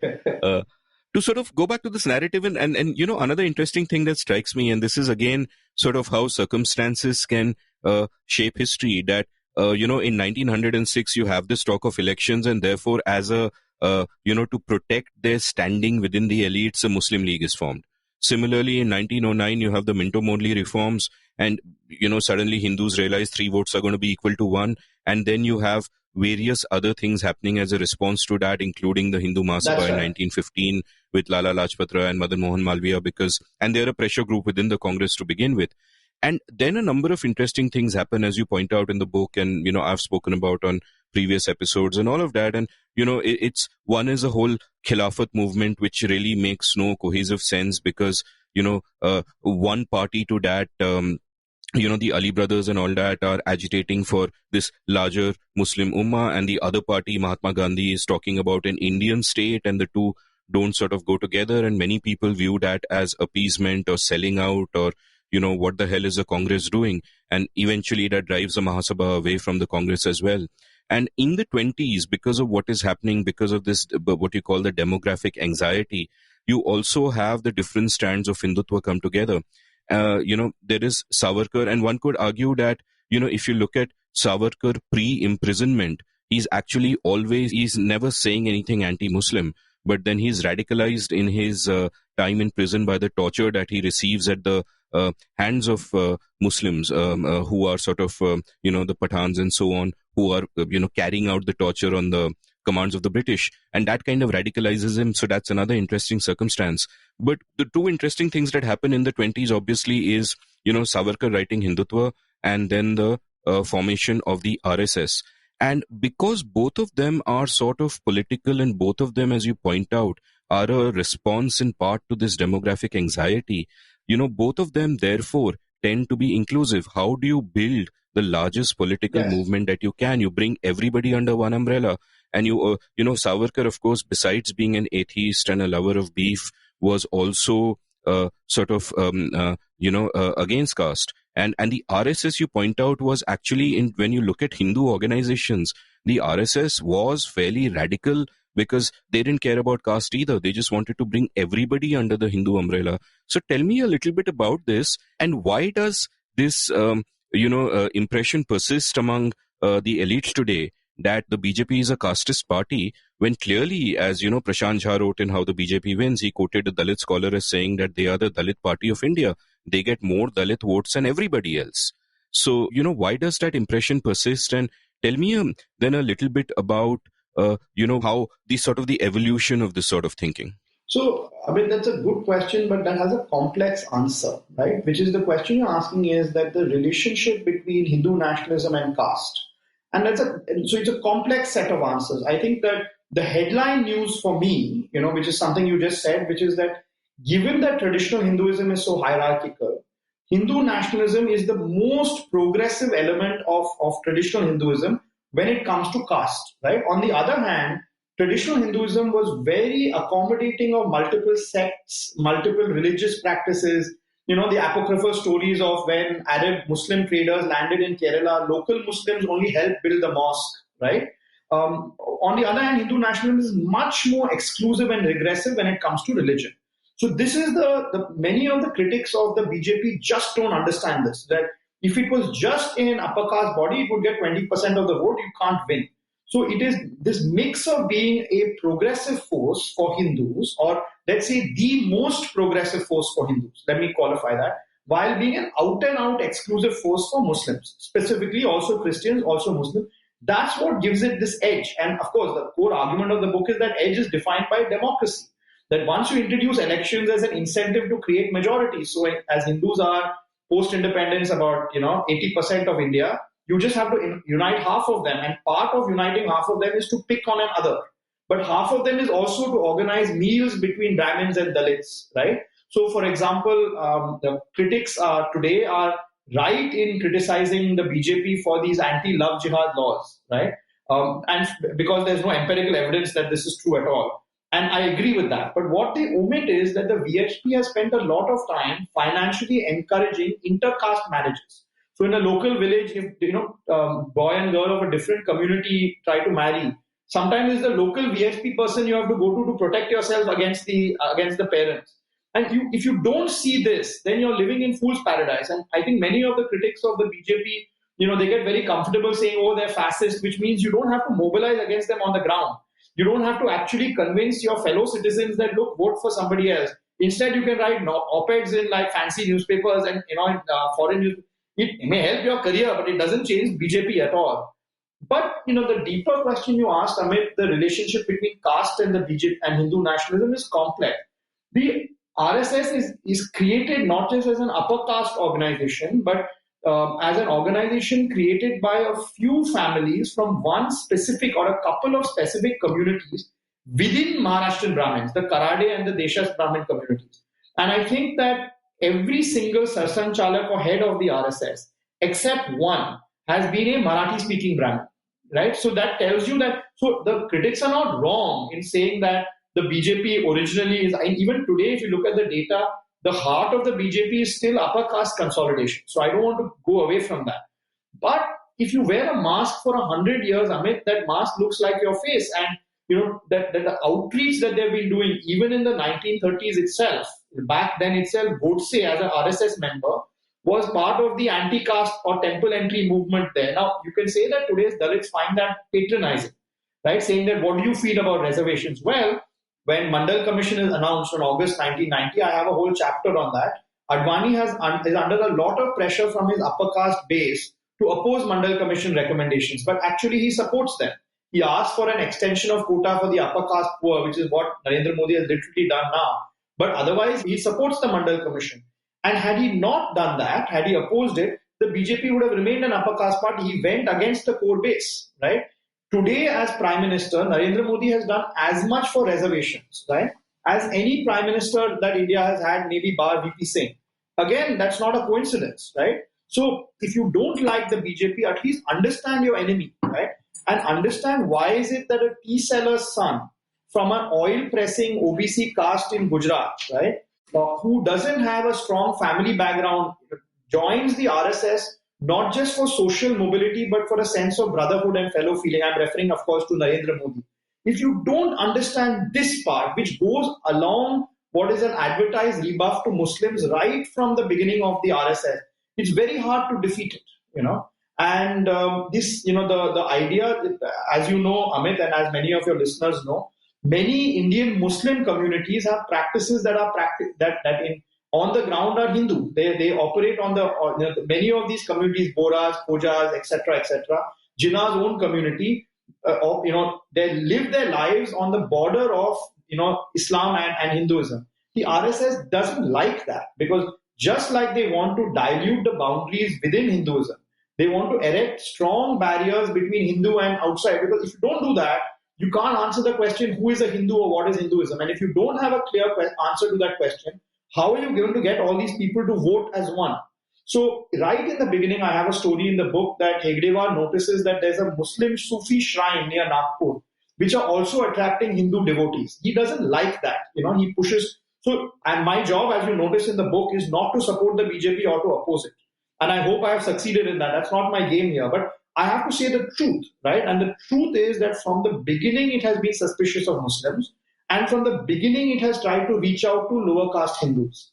No, and the most fascinating phrase from this conversation so far is what you just said about if you wear a mask for 100 years, it becomes a face, which leads me to the sort of the meta musing that is there anything called a face, or, is it all just a succession of masks? But leave that aside. I mean, the other thing I'd also sort of like to point out to my listeners is while reading this book, I had a sense that this is a very fascinating companion book to Akshay Mukul's book on the Gita Press, because that is about the social and cultural movement of Hindu nationalism, while yours focuses on the political side of it. And for me, the two sort of come together very well.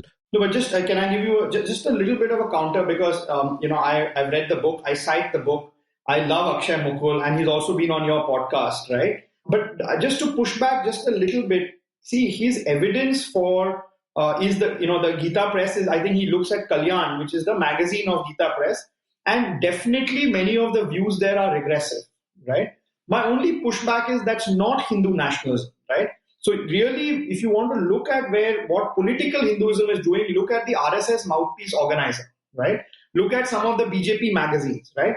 And that's the point that I'm pushing, that when it comes to caste issues especially, or even gender, but mainly caste, the Hindu nationalism or the institutions of Hindu nationalism like the RSS or the BJP or the Jana Sangh are far more progressive than the Gita Press is. The Gita Press is really the organ of traditional Hinduism, right? So that's one debate I would say me and Akshay Mukul have, that look, he's right?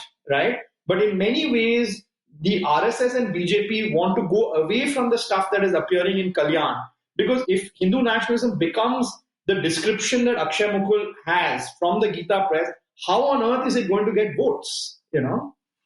No, that's absolutely a fair point. And the picture is vast and complex. So, the elephant will have a leg, the elephant will have a tail, the elephant will have a trunk. Tell me now a little bit about, many people today speak of Hindu nationalism as if it is one thing. But of course, the RSS is going in one direction, Savarkar is going in another direction. In fact, there are clashes between them, because Savarkar, of course, is political. In 1942, he wants the RSS foot soldiers to help him in the elections, and the RSS just says no and get lost. And in fact, that is at the point where, shortly after that, Nathuram Godse starts his magazine, where he rails against two things, Mahatma Gandhi and the RSS. That's right. Agrani. So tell me a little bit about this sort of very interesting relationship between the RSS and Savarkar, and how they view each other. And of course, the Hindu Mahasabha as well, which is very prominent then, but doesn't seem so much now in hindsight, but because it's almost disappeared. But at the time, that was like another prominent sort of force. Yeah, it was the first national Hindu party. Yeah, absolutely. So, Amit, the larger question that you're asking is that, Hindu nationalism, as you said, speaks in many voices, right? Then how is, but it's nonetheless, Amit, and I can't emphasize this, organizationally united. That the Hindu nationalism today is basically comes out of an organizational constellation with the RSS as the sun. There's no two ways about it, and you have plenty of quote-unquote Hindu organizations like the Karni Seva, which I would not call Hindu nationalist in that sense, because it doesn't arise out of the RSS. You may have some similarities in thoughts, this, that, but they are not, right? Or no shortage of akhadas, who have like similar views to like the BJP, but they don't report to Modi, and there's no way Modi can reach out to them. So Hindu nationalism organizationally is actually quite clear. What is Hindu? If you tell me the organization, I'll tell you, is it Hindu? Like Hindu Mahasabha today is outside the pale. Hindu Mahasabha, for example, they celebrate Godse's statues. The RSS is furious with that. But you can't say anything, because the Hindu Mahasabha today has nothing to do with the RSS. Yet, as you pointed out, they speak in different voices. And look, this is really the heart of the book, that's why the title Jugalbandi, which is that the power of Hindu nationalism is that just like in a Jugalbandi, you have people playing different instruments, different music. Nonetheless, you're able to make music together. And RSS celebrates that. So, for example, right now, just to give you one more example, before we go to the Savarkar Golwalkar question then, but something to sort of link your listeners to today. Many of the labor reforms that the Narendra Modi government has made, right, is opposed by the RSS trade union. How do you make sense of it? Right? They have opposed it. How do you make sense of it? Both are part of the RSS, right? Narendra Modi is an ex-pracharak. BJP is very much part of the RSS family, right? But you have to, and the answer is that the RSS has always seen this like an Indian family. In Indian family, legendarily the mother-in-law and daughter-in-law don't get along. Brothers may be fighting, right? The father and the daughter may be having some issues. But nonetheless, at the end of the day, you stay united. And again, we can discuss in detail. The heart of this book's argument is that the reason the BJP wins, there are many reasons, but I would say the cutting edge reason is that even when they disagree, they don't split, right? And the reason they do that is from a very early age, they taught a certain version of Hindu history, where you have these different battles where Hindus lose on the battlefield because at key moments, they stab each other in the back, right? This is the creed. And so that becomes an organizational ethic for today.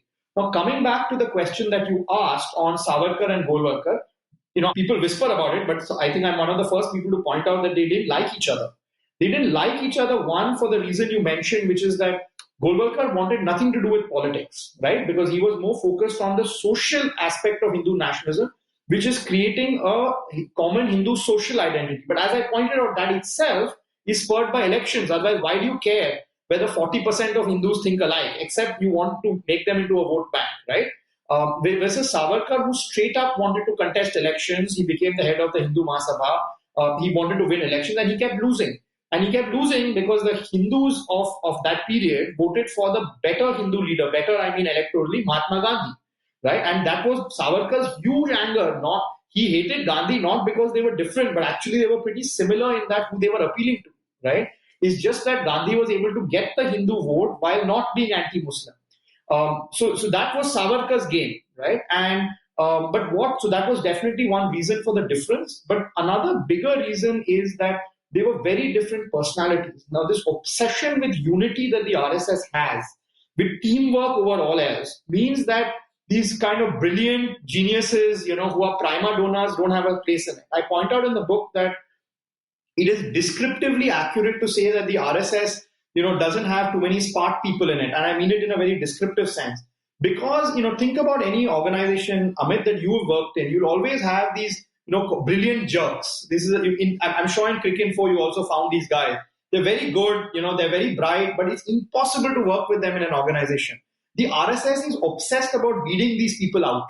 So people like Subramaniam Swamy, M.L. Sondhi, who was a Rhodes Scholar, Balraj Madhok, who I spent a lot of time with, very bright, much brighter than the average RSS pracharak, a genuine thinker, right?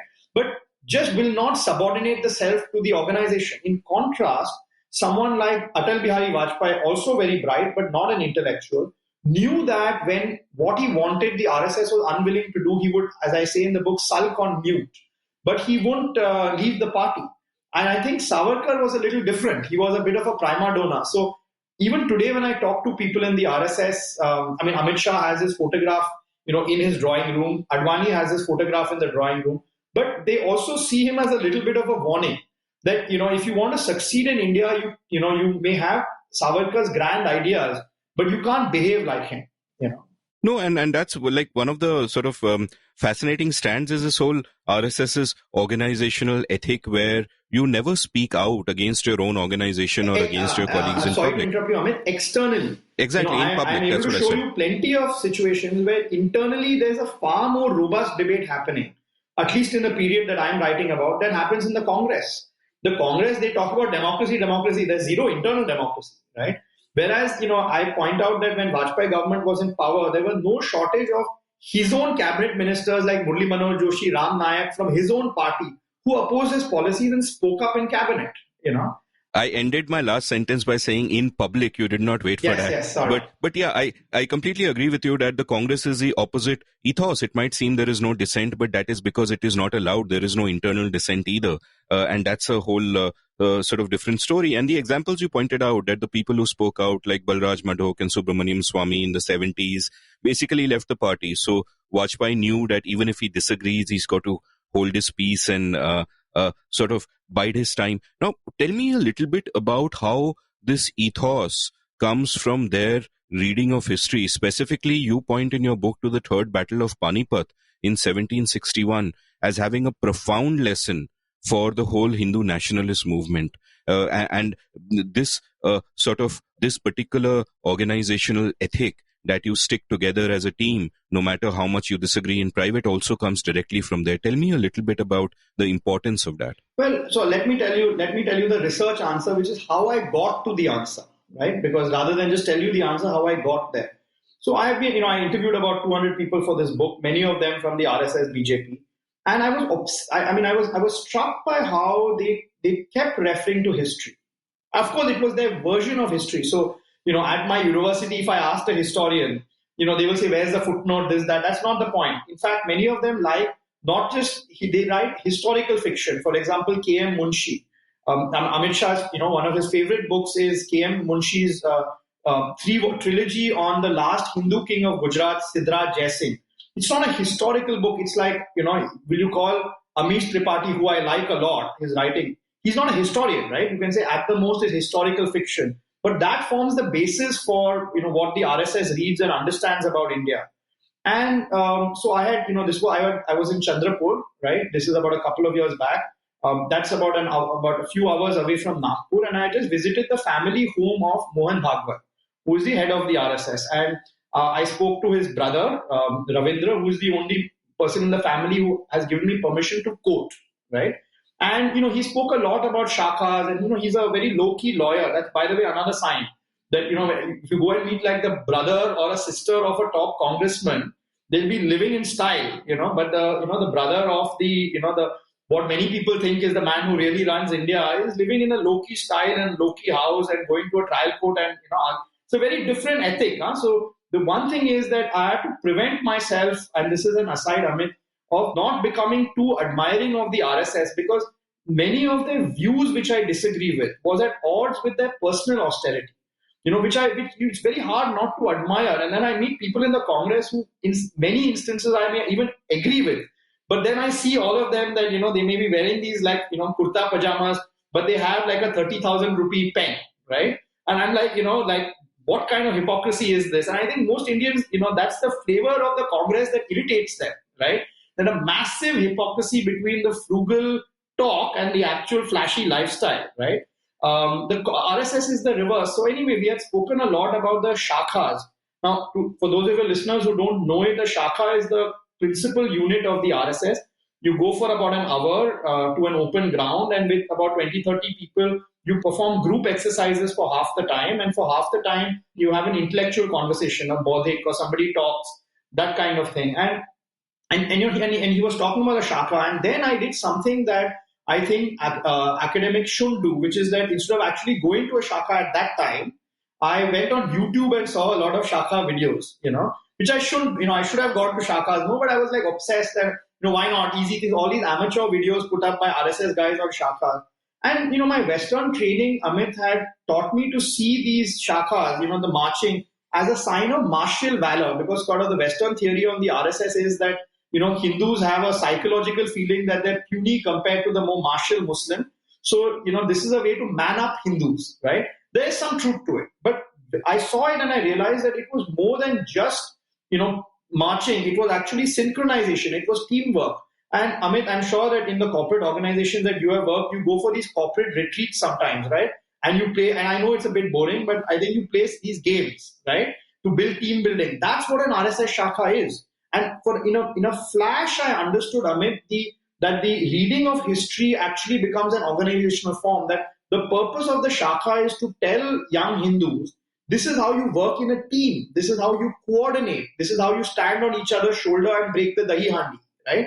So there is a martial element, but the core element is teamwork, right? And look, nothing I had read prepared me to understand this. But once I saw it, it was there all over the place. It's one of those hidden in plain sight, that the history lesson, and frankly, the RSS is obsessed about it. So, one history lesson that you mentioned was the Third Battle of Panipat, which was fought between Ahmad Shah Abdali from Afghanistan and the Marathas. Now, this is particularly important because in the 18th century in India was the Maratha century. As many of your listeners will know, the Marathas controlled from Tanjore all the way to Delhi, right? They had it under, this is the Peshwa, the Maratha Empire that sort of succeeds Shivaji. And the British is a presence in India, but it's a minor presence. And the RSS believes that had the Marathas not lost in the Third Battle of Panipat, because they got annihilated. And not just they got annihilated, even Ahmad Shah Abdali was so badly bruised, he has to leave India. And so the RSS version is that this created a power vacuum in India. that you neither had Ahmad Shah Abdali nor did you have the Marathas. And into this power vacuum crept the British. Not just my view, in the 2019 elections, that literally what Amit Shah said. And again, if anyone was paying attention, they should have said, why is this man, whose popular impression is that, look, he doesn't read, he's not a cultivated man in that sense, he's actually referring to very precise historical examples when he's talking about defeating the Congress in 2019, right? And immediately those two things struck me, Amit, and I would say it's the insight of the book, which is that the reading of history has created an ethos where whatever they do, they don't split, because their view is that Indians always split. And they're not wrong in that, Amit, that, anyone who works in India realizes that we are lousy team players. Lousy, You have, like, I'm sure in your time in Cricinfo or wherever else you work, there would have been 5-6 different factions, people who are like, have lunch together, other people have lunch. In meetings, they will say yes, yes, but then behind your back, they'll say no, no. Like everyone who's listening to this podcast will like sympathize with this problem, that you deal with Indian groups, you deal with factions, right? The RSS has understood it and they spend all their time trying to solve this problem. That's why they win, Amit. That if you look in India, it's a massive competitive advantage. Parties are splitting all the time. Today, the Congress is one Congress versus Congress. Kapil Sibal is saying something, Chidambaram is saying something. It's not even, as the RSS points out, that having a single caste party or, will prevent this. Samajwadi Party is a Yadav party, but the uncle and the nephew are at loggerheads, right? Bahujan Samaj Party is a Jatav party, but Mayawati will never promote another Jatav. That's why Chandrasekhar Azad Ravan wants to set out his own party. Because if she does that, then her vote bank gets cut. This is the water that we drink, that we don't like behaving properly in a group when it comes to achieving a goal. The RSS's absolute genius has been to understand it. It is an exclusionary version, right? And the point is not whether the history lesson is accurate. The point is that history lesson has become a very powerful tool for organizational renewal, because when it comes to the third battle of Panipat, the RSS analysis is the Marathas lost because they were fighting with each other. The Rajputs and the Jats did not help. The Maratha army was not a centralized command, unlike the RSS today. It was a confederacy where the Peshwas were nominally in charge, but you had the Holkars, you had the Scindias, you had the Bhosles. For them, this is the analysis of the weakness of the Hindu past. And I would say that the moment that just struck me, that after that conversation on Shaka, seeing this on YouTube, and then linking it to, is really that kind of thing takes 3 years to get. So, to the researchers who are listening amongst you, that insight, right, is not a simple insight. You have to immerse yourself, you have to speak to people, and then one day in a flash, something strikes you. And now when I say it to RSS people, they're saying, yeah, it's true. In fact, I got one of the few reviews that have already come. The book is very early. Has been from an RSS gentleman who says that, look, he's the first English-speaking guy to understand us, even though I am critical, right? Because this is their self-image. And I sometimes, and look, once a book like this comes out, people will say that, oh, this is obvious, this, that, or we should have found this earlier. But sometimes insights don't happen that way, right? That first time someone comes up with an idea, you'll always say, oh, we should have known this 50 years earlier. But, that never happens like that. Right? No, and it was fascinating to me, not just, the Third Battle of Panipat in 1761, but even, that whole sense of how so many contemporary grievances can be in some way, given an origin story or given that huge story in history. For example, you point out about how Amit Shah, of course, grew up in a household where he was surrounded by books and was well read. And one of the other books by K.M. Munshi, which was a big influence on him and pretty much, generations of Hindu nationalist leaders, was the one about the sacking of Somnath by Jai Somnath. By Mahmud of Ghazni, which is an interesting example of how history can be weaponized and history can shape the psychology of people and just how they look at the world. And it also kind of strikes me, and we'll take an aside, and I'll ask you this now instead of at the end, that does it also work the other way? That does the politics that you have then affect the history that you do? And you've managed to keep it out of this book to the extent that I have absolutely no idea what your political leanings are like. So is that something that you consciously warn yourself about in terms of even the facts that you choose to gather and so on? And then do you sort of, between the first and the 18th draft, as it were, do you take, not just yourself, but even your prism in a sense out of it. Is that something that you thought about? I try my best, Amit. That's exactly right. I try my best to do that. Because, look, the book I'm writing on the BJP before Modi is the most polarizing question in India right now, right? I don't want to add fuel to that fire. Otherwise, every morning there are like 1 million people on Twitter who are doing this.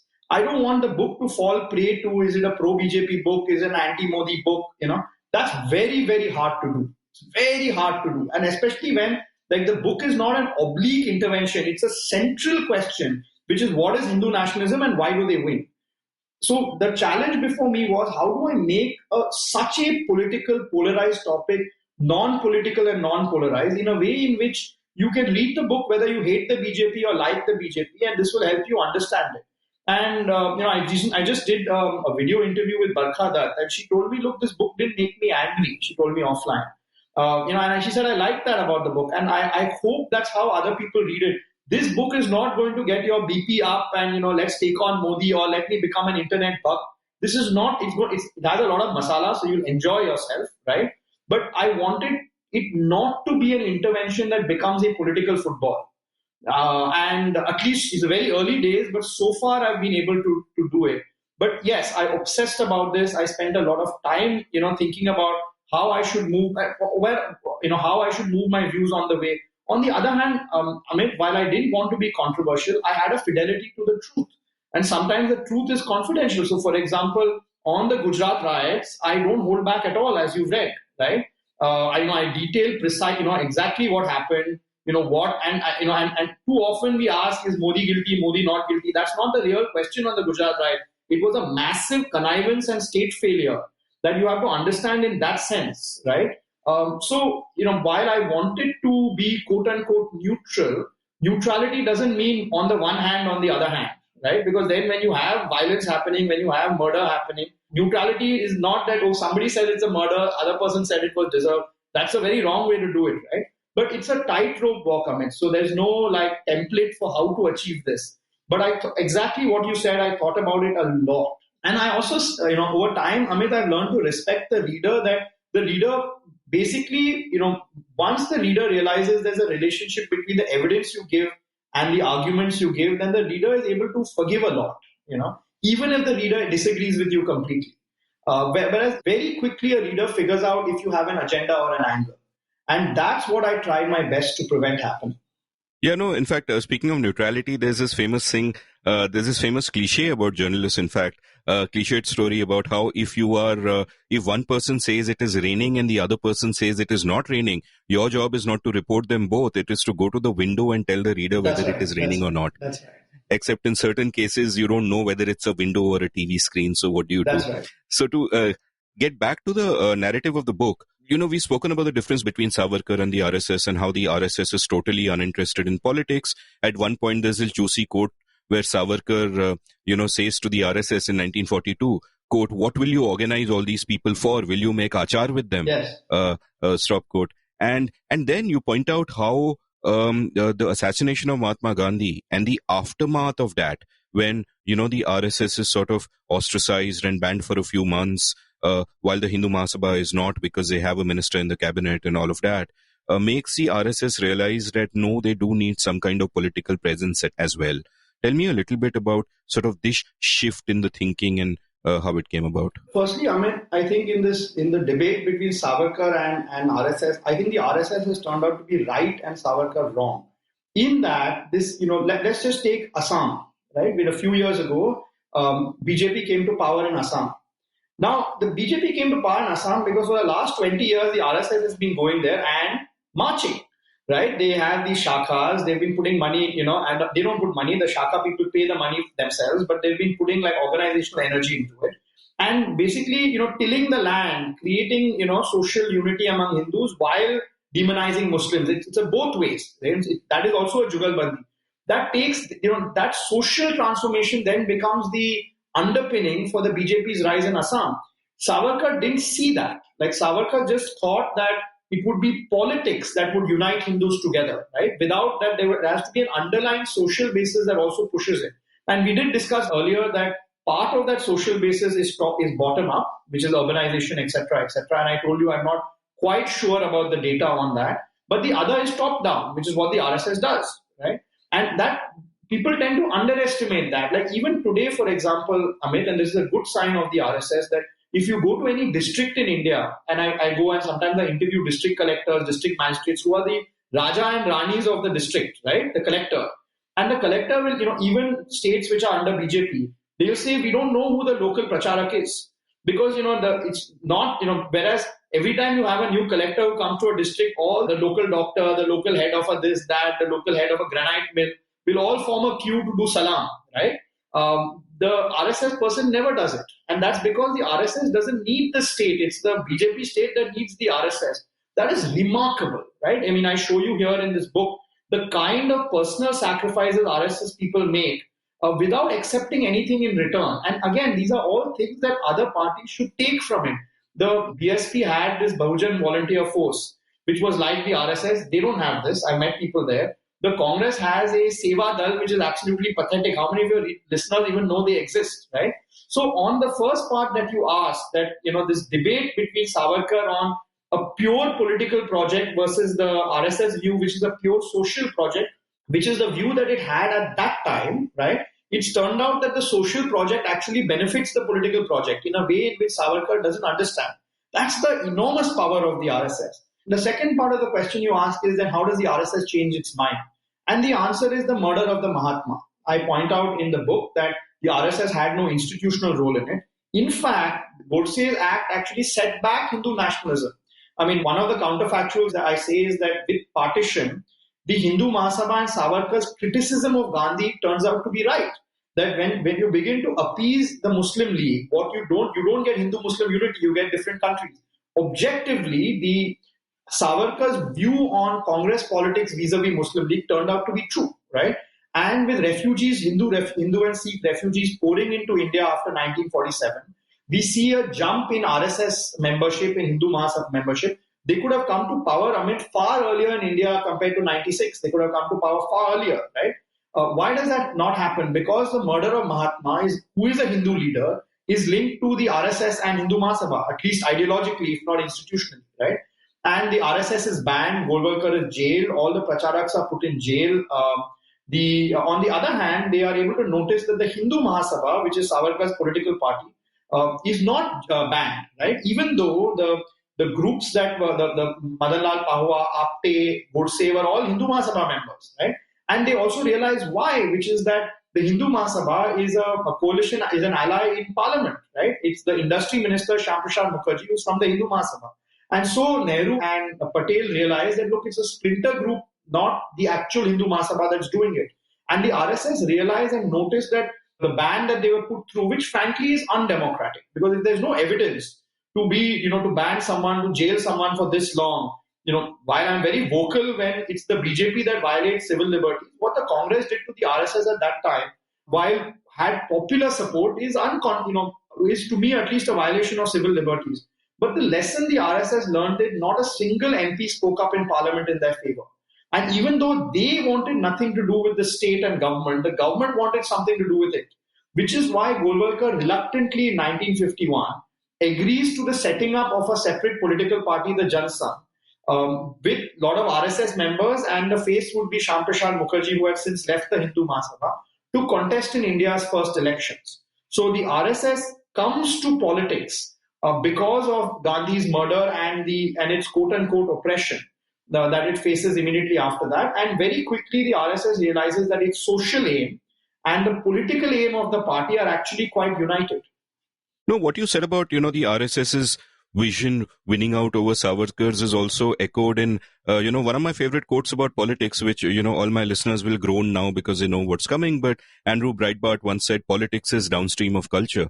And I think the great triumph of Hindu nationalism comes from the RSS recognizing the truth of this in a sense. And sorry to interrupt you again. That's also the failure of the Nehruvian idea of India, because they didn't understand the sentence that you just said, that Nehruvian politics was seen as unmoved from culture.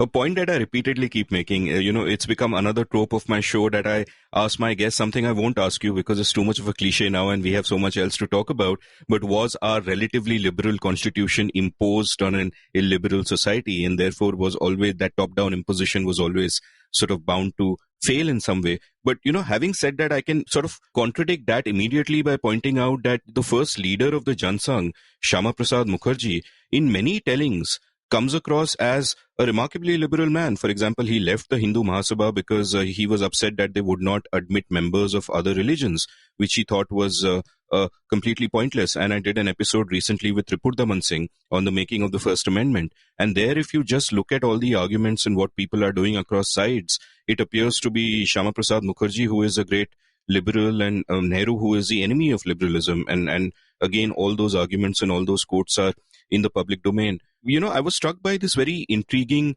thing that you said about the Bharatiya Jana Sangh when it was formed. And this is possibly partly because even though, Shama Prasad wants to form it, he asks Golwalkar, he says no, but then eventually, enough of Golwalkar's colleagues want it, so he agrees and a lot of RSS people come in.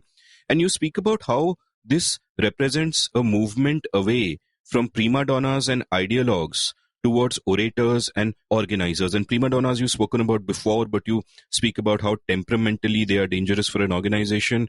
Ideologues, you use the word theorems for them just as you do temperament for prima donnas. But the orators and organizers are interesting because this almost, in a sense, then presages the future of the BJP. Of course, today with Modi and Shah, but even earlier then with sort of Vajpayee and Advani, which is, the meat of your remarkable book. So let's talk about the two of them now and the very different circumstances in which they kind of, came to being. Tell me a bit about the early Vajpayee, because, he's born in Gwalior on Christmas Day in 1924. And you speak about how Gwalior is a hub for resurgent Hindu identity, in your words. And you also say that, Vajpayee's future and therefore India's future could have been different had he been born in, say, United Provinces.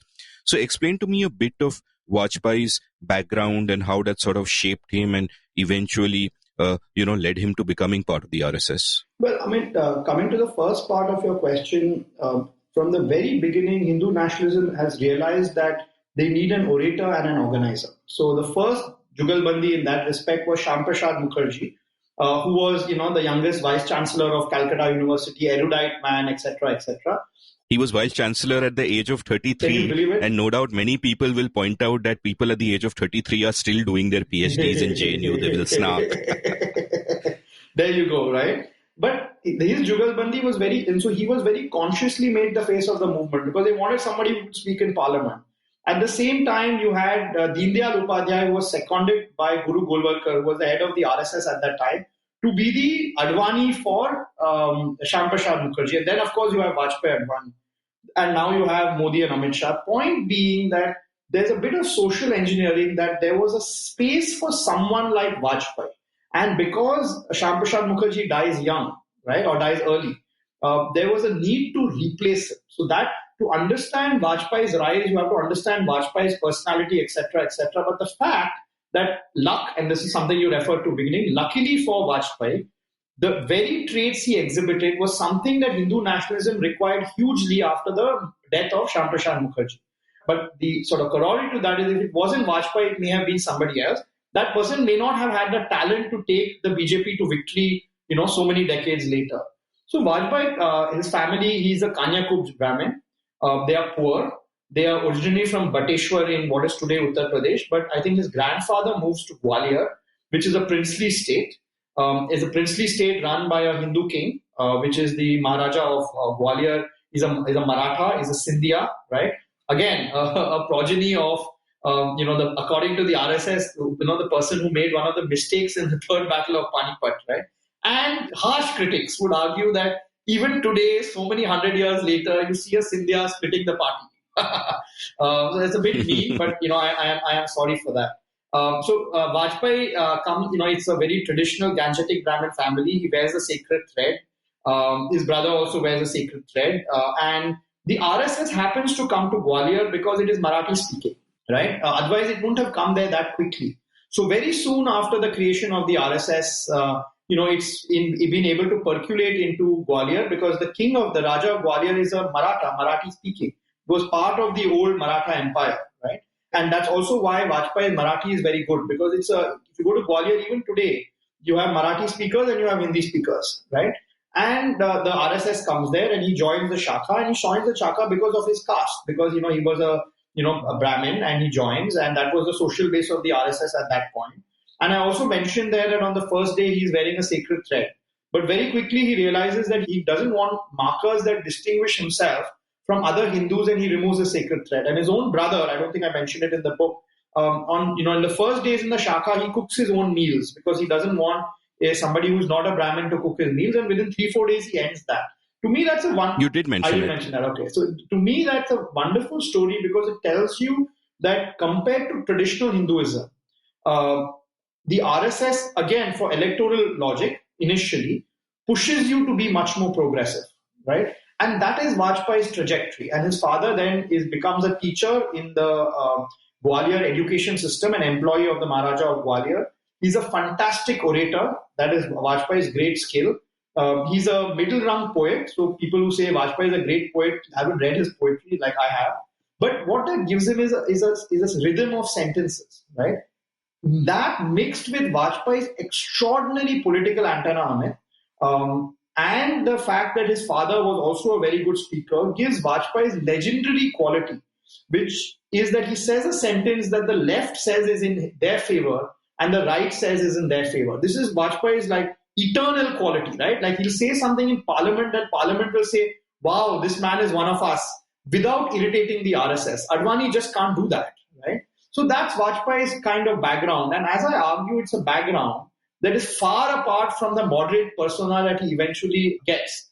And what changes Vajpayee from a provincial, Gangetic Brahmin into this kind of liberal avatar that like most liberal Indians kind of said, right man in the wrong party, are two things, Amit. One is it's the influence of parliament.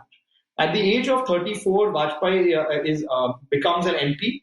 Again, social engineering, because Deendayal Upadhyay, who runs the party at that time, wants a good articulate replacement for Shama Prasad Mukherjee. And he's in parliament from 1957, basically unbroken to 2007, 2008. That's enormous, right? Whether in the Lok Sabha or the Rajya Sabha. And Vajpayee does not care who represents the party. He wants to make sure that he has the best seat to speak in parliament. That's his self-image, right? And parliament in that period, right, is a Nehruvian consensus. Even if you're not part of the Congress, you broadly believe in the Nehruvian consensus. To be respectable in parliament, you have to accommodate the Nehruvian consensus. And Vajpayee does that. And he does that not because he's half a congressman, as his right-wing critics allege, but that is what you have to behave to get respectability in Congress of that period. So that is the first liberalizing influence of Vajpayee, given his social background. The other, which is has led to some controversy in the book, is his longtime companion Rajkumari Kaul. They are in love when Vajpayee is 17, she is 16 in Gwalior. They study in the same college together, but it doesn't happen, I think, because the families oppose. But they meet a couple of decades later, and at that time, Rajkumari Kaul is married. And Vajpayee then has a long-standing relationship with her.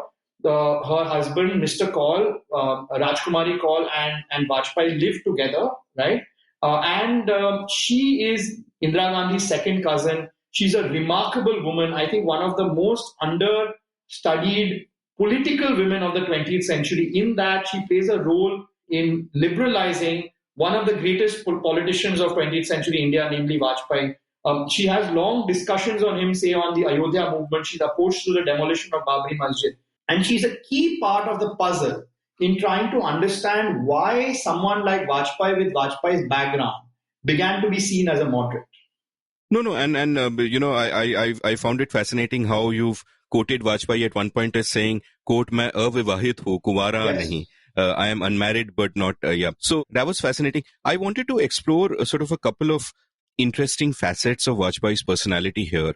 And one is, even though Advani, who we'll speak about later, had an actual cosmopolitan background and all of that, Vajpayee in many ways is also fairly cosmopolitan in the sense that, in that 95 meeting that you write about, where Advani says that he'll be the prime ministerial face of the BJP, Vajpayee cautions him by quoting Hazrat Nizamuddin. And he says, "Delhi to bahut dur hai." And, he's a man who likes bhang pakoras. He makes prawn curry. Whiskey.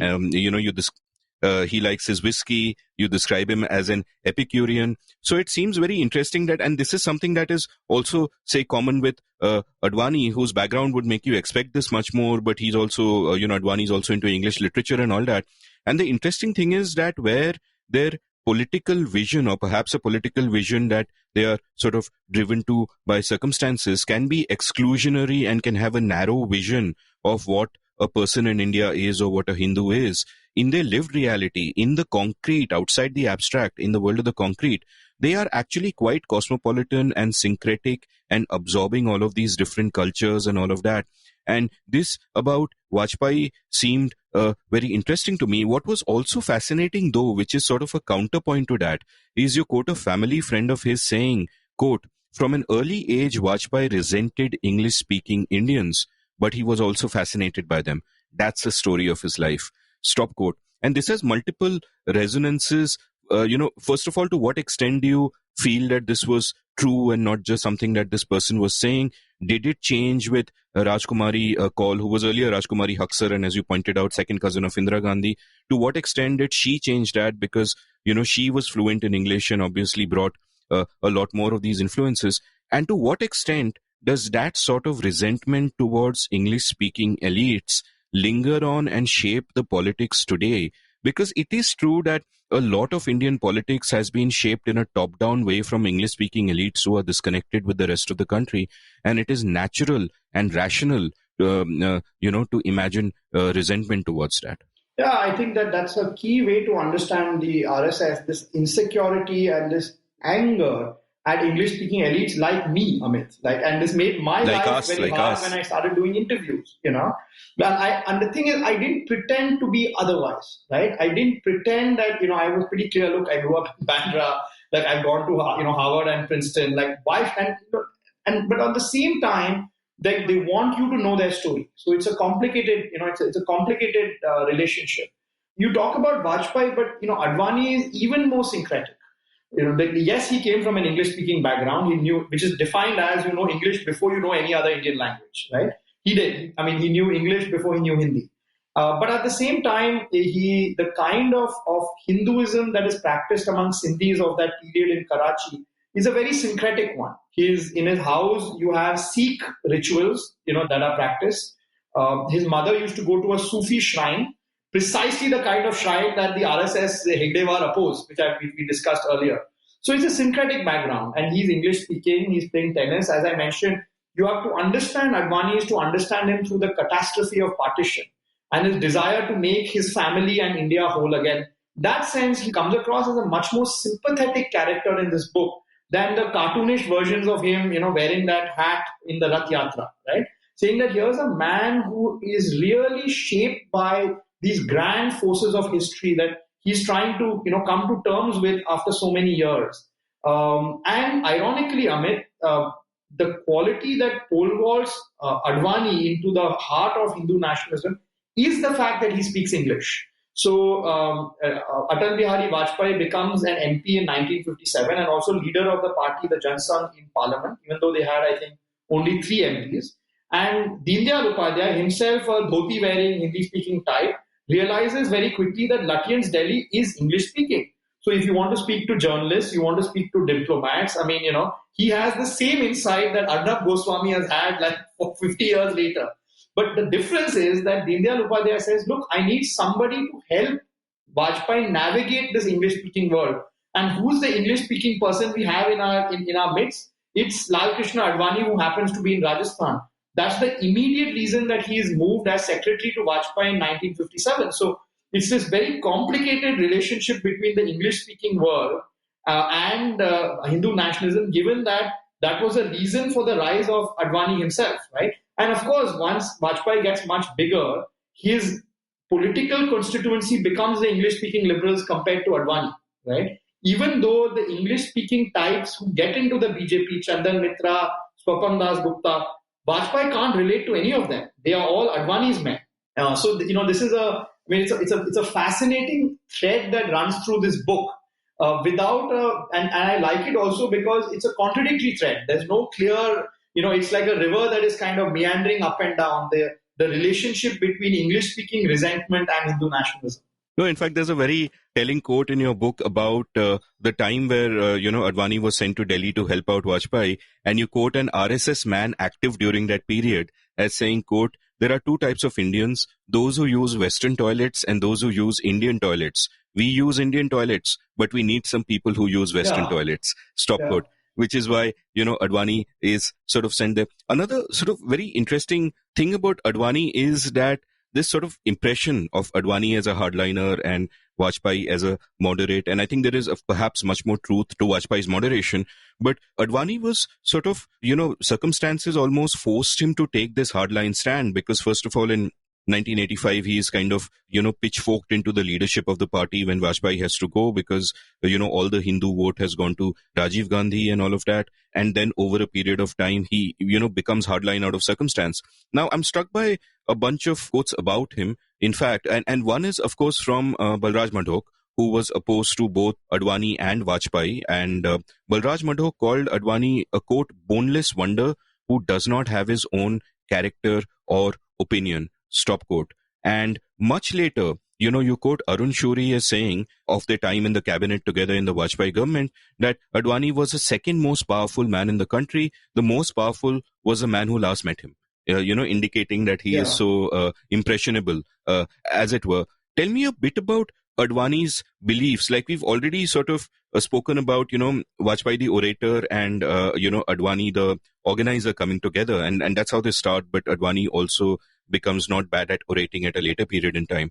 But so he's an organizer. He's looking after the party. The party has an ethic. It is a team ethic. He has a cosmopolitan background. He went to St. Patrick's and, you describe an incident about, I think in the early 2000s, he goes to Pakistan and he goes to that school and they sing for he's a jolly good fellow for him and, his eyes mist over, as you point out. So he is that kind of man. He's also, what is the sense that you get about, what his views are like? What does he really believe? What is he driven by? Like Swapan Dasgupta at one point said, as you've quoted in your book, that Advani was a different man before and after the Rath Yatra, which is interesting. But I think that is, he would have reached a bit of an age there where your basic character doesn't change. So are these people political animals who are responding to incentives in the political marketplace, which later determines the way that they are looked at?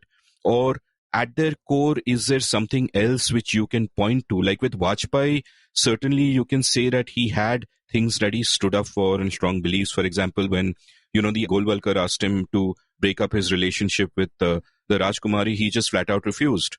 And, give me a sense of Advani in that sense. The narrative spine of this book, Amit, is Vajpayee and Advani. So it was very important for me to get their personalities right. Very important, right? And to have that, look, people change, as you said, people change over 80 years, but they also have to have some part of their personalities that are constant.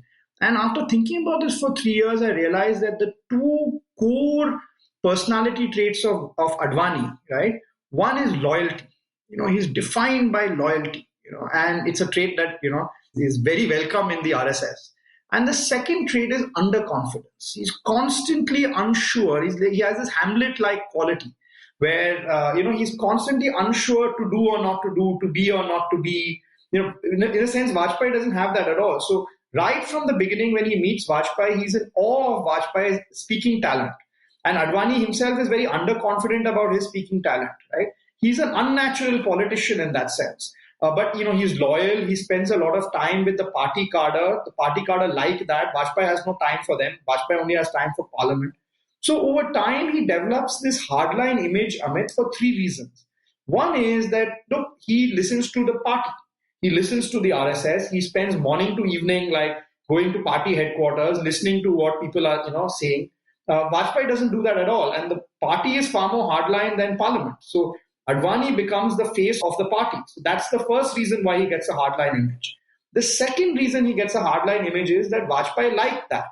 Because Vajpayee understood the fact that you need an orator and an organizer. And at the times in which the RSS was tiring of him, he would say, look, if you're tiring of me, I'll put a different party president that you like who will also be loyal to me. And that was Advani. So they needed the jugalbandi. Vajpayee understood it. Advani understood it also. The third reason he's given the impression of being hardline today is the Rath Yatra, right? And the Babri Masjid demolition. No question, that's the defining feature of Advani. I point out in the book, though, that Rath Yatra, of which I'm critical, if you've read that, was not because he was a religious zealot at all. It was sheer naked political opportunism. That in August 1990, the VP Singh government announces the Mandal Commission report, where you have reservations in central government jobs for OBCs or backward castes. This immediately sets off panic among the upper caste base of the BJP. And Advani is able to see that if this continues like this, there will be a split between the upper castes and the backward castes, and if it's just upper caste, the BJP cannot come to power. So literally a month later, he announces the Rath Yatra, where he travels from Somnath to Ayodhya, or he plans to travel to Ayodhya. The Ayodhya movement is by that time already 7 years old. So nothing explains the timing of the Rath Yatra, except that literally a month earlier, you had the VP Singh government, right? And I would say that that is the sheer political opportunism, right? Rather than, deeply held Islamophobia. And a sign of that is that in all his speeches that you see there, right? I don't want to defend him.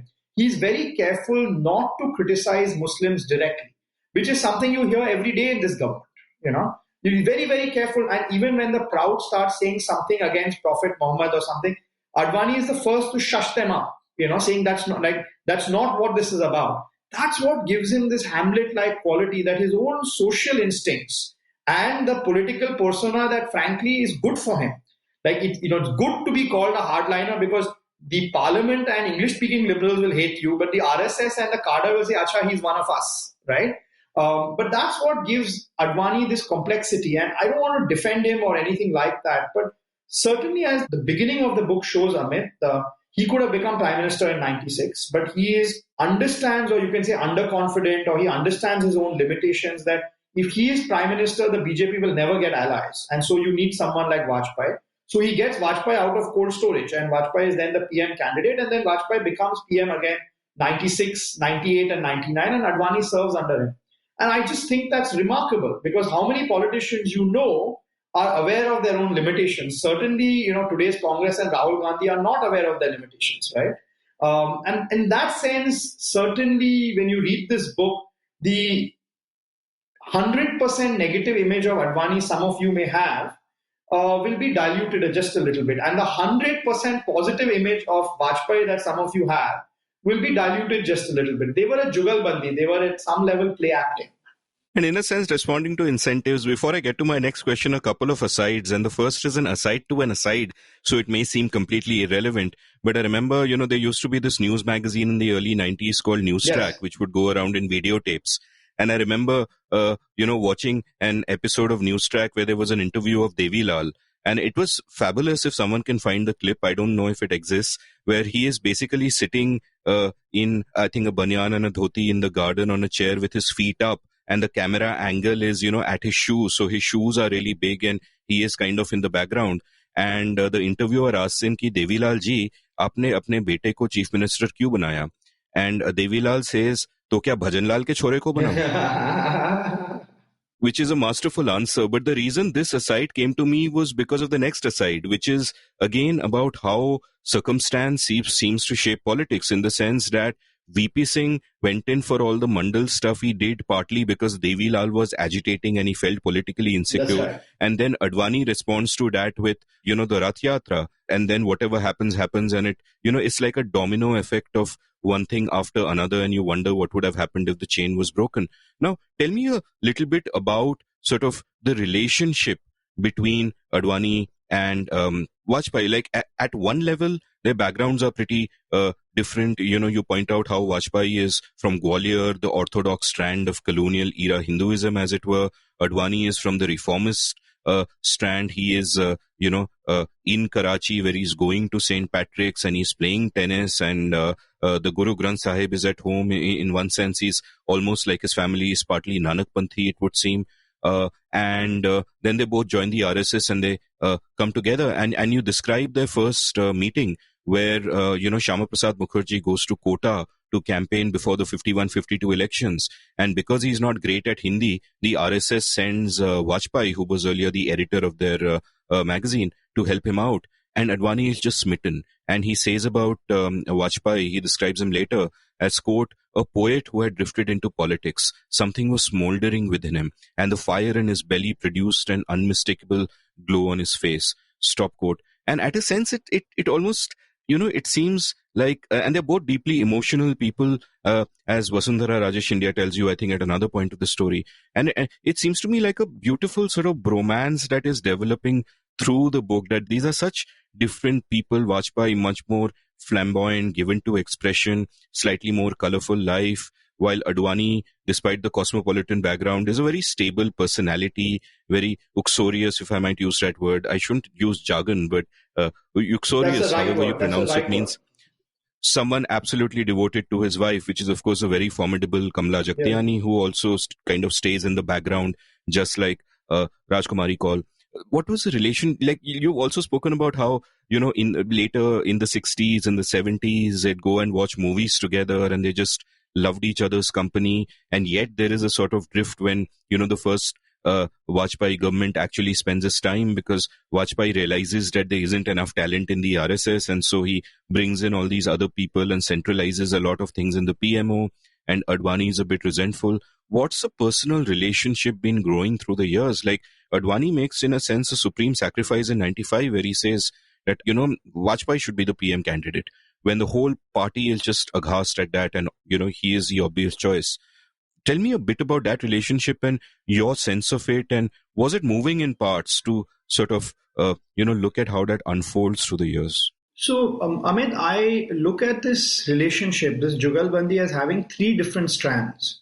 The first strand, which is, I think, the one that is essential, is that they liked each other. They liked hanging out. So think about your listeners to think about friends you like to hang out with. There's no formula for it. Like, you may like somebody else, but you may not like shooting the breeze for an evening with somebody. Somebody else you may disagree and argue with, but maza aata hai to hang out with. They were like that. So they and it's hard to reduce that chemistry into 3 or 4 equations. So they like Bollywood films, right? That was an aspect of the personal relationship. They like to eat, right? They used to go out. Though Advani was, I think, vegetarian. Vajpayee was anything but. They would discuss, each other's family.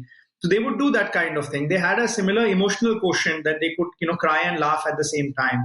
There was definitely a fanboy element. Advani, when he met, as the quote that you read out, Advani was, startled by Vajpayee. And look, I think one of the big strengths of the book is I never met Vajpayee. And I mean this because anyone I know who met Vajpayee was bedazzled by him. Any journalist, anyone who sees it in parliament, he could make time stop. And I would encourage your listeners to go at least on YouTube and see some of his speeches, even when, he's being calculated, this, that. He, unlike many politicians who try to convince you, Vajpayee could make you laugh, he could make you smile. His sentences had an angularity to it. He, in his best sense, he had the ability to uplift you. Now, the problem with that is that may not be the person he is. Many times it is, sometimes it's not. But you can get totally, emotional and irrational if you met him. So many of the people who are a little critical of my book for being, because of sort of puncturing this grand Vajpayee image, which I do, while at the same time saying he was one of India's greatest prime ministers. But look, he was a human being and he was a politician. Are people who've met him and people who've been blinded by that, right? I have not, and I'm thankful for that, because had I met Vajpayee, this book would definitely have come across as a fanboy book, right? I don't think India has had a greater political orator. And I think part of the personal equation between Vajpayee and Advani was a fanboy. He was a fanboy of Vajpayee. The second strand of that relationship was professional, something that we discussed earlier, that Hindu nationalism needs a moderate, needs a hardliner, needs an orator, needs an organizer, and both of them fitted that part. And, when the mood of the nation was for moderation, Vajpayee was in front. When the mood of the nation was for radicalism, Advani was propped in front. And by the way, as an aside, Amit, I think that is the most remarkable part of the relationship, that in a country as hierarchical as India, you have a relationship that is able to switch spots not once but twice. So it's like, Obama now serving under Biden. Biden had served under Obama. Obama now serving under Biden. And then a few years later, Biden once again serving under Obama. It's unthinkable, but that's literally what Vajpayee and Advani did. And that was also because they were professionally compatible, right? In a way in which Advani and Murli Manohar Joshi were competing for the same spot. There was no jugalbandi there. That's why they didn't like each other. Or Subramanian Swamy and Madho were competing with the same spot as the face and voice of Hindu nationalism as Vajpayee did. Whereas Vajpayee and Advani were perfectly compatible in a jugalbandi that is at least in part a requirement of Hindu nationalism, which is both a party seeking political power as well as a social movement seeking to transform society. So it's like the communists in that respect. And that's the second strand, professional compatibility. The third strand, however, and that's like literally that's the taste that I want to leave you with in the book, is ideology. That it's an ideology that focuses on teamwork. And even when the things went so bad between Vajpayee and Advani, for Advani it was between 98 and 2004 when they were in power, and for Vajpayee it was between 1986 and 1993 or 1994. They never divorced. So it was like one of these odd couples squabbling in the park that you see, and you're like, they're going to call the police, but they go home and cook for each other. It's like that. And what keeps that couple united is a deep ideological belief in the sanctity of marriage. That's what these people had. And a good sign of that is the end of the book, which, I'm sad. Please read the book. Don't just hear the podcast. But at the end, at Vajpayee's, just after his funeral, Advani has to speak. And Advani could have referred to Vajpayee, his 60-year relationship with Vajpayee, in terms of personality or in terms of personal chemistry or in terms of professional compatibility. But he focuses on ideology. He says that thinking about Vajpayee will help us live according to the ideology and principles that the RSS has laid for us, or words to that effect. That's very telling, because even after all these decades, even after all the love, the warmth, the professional compatibility, the marriage was kept together by an ideology.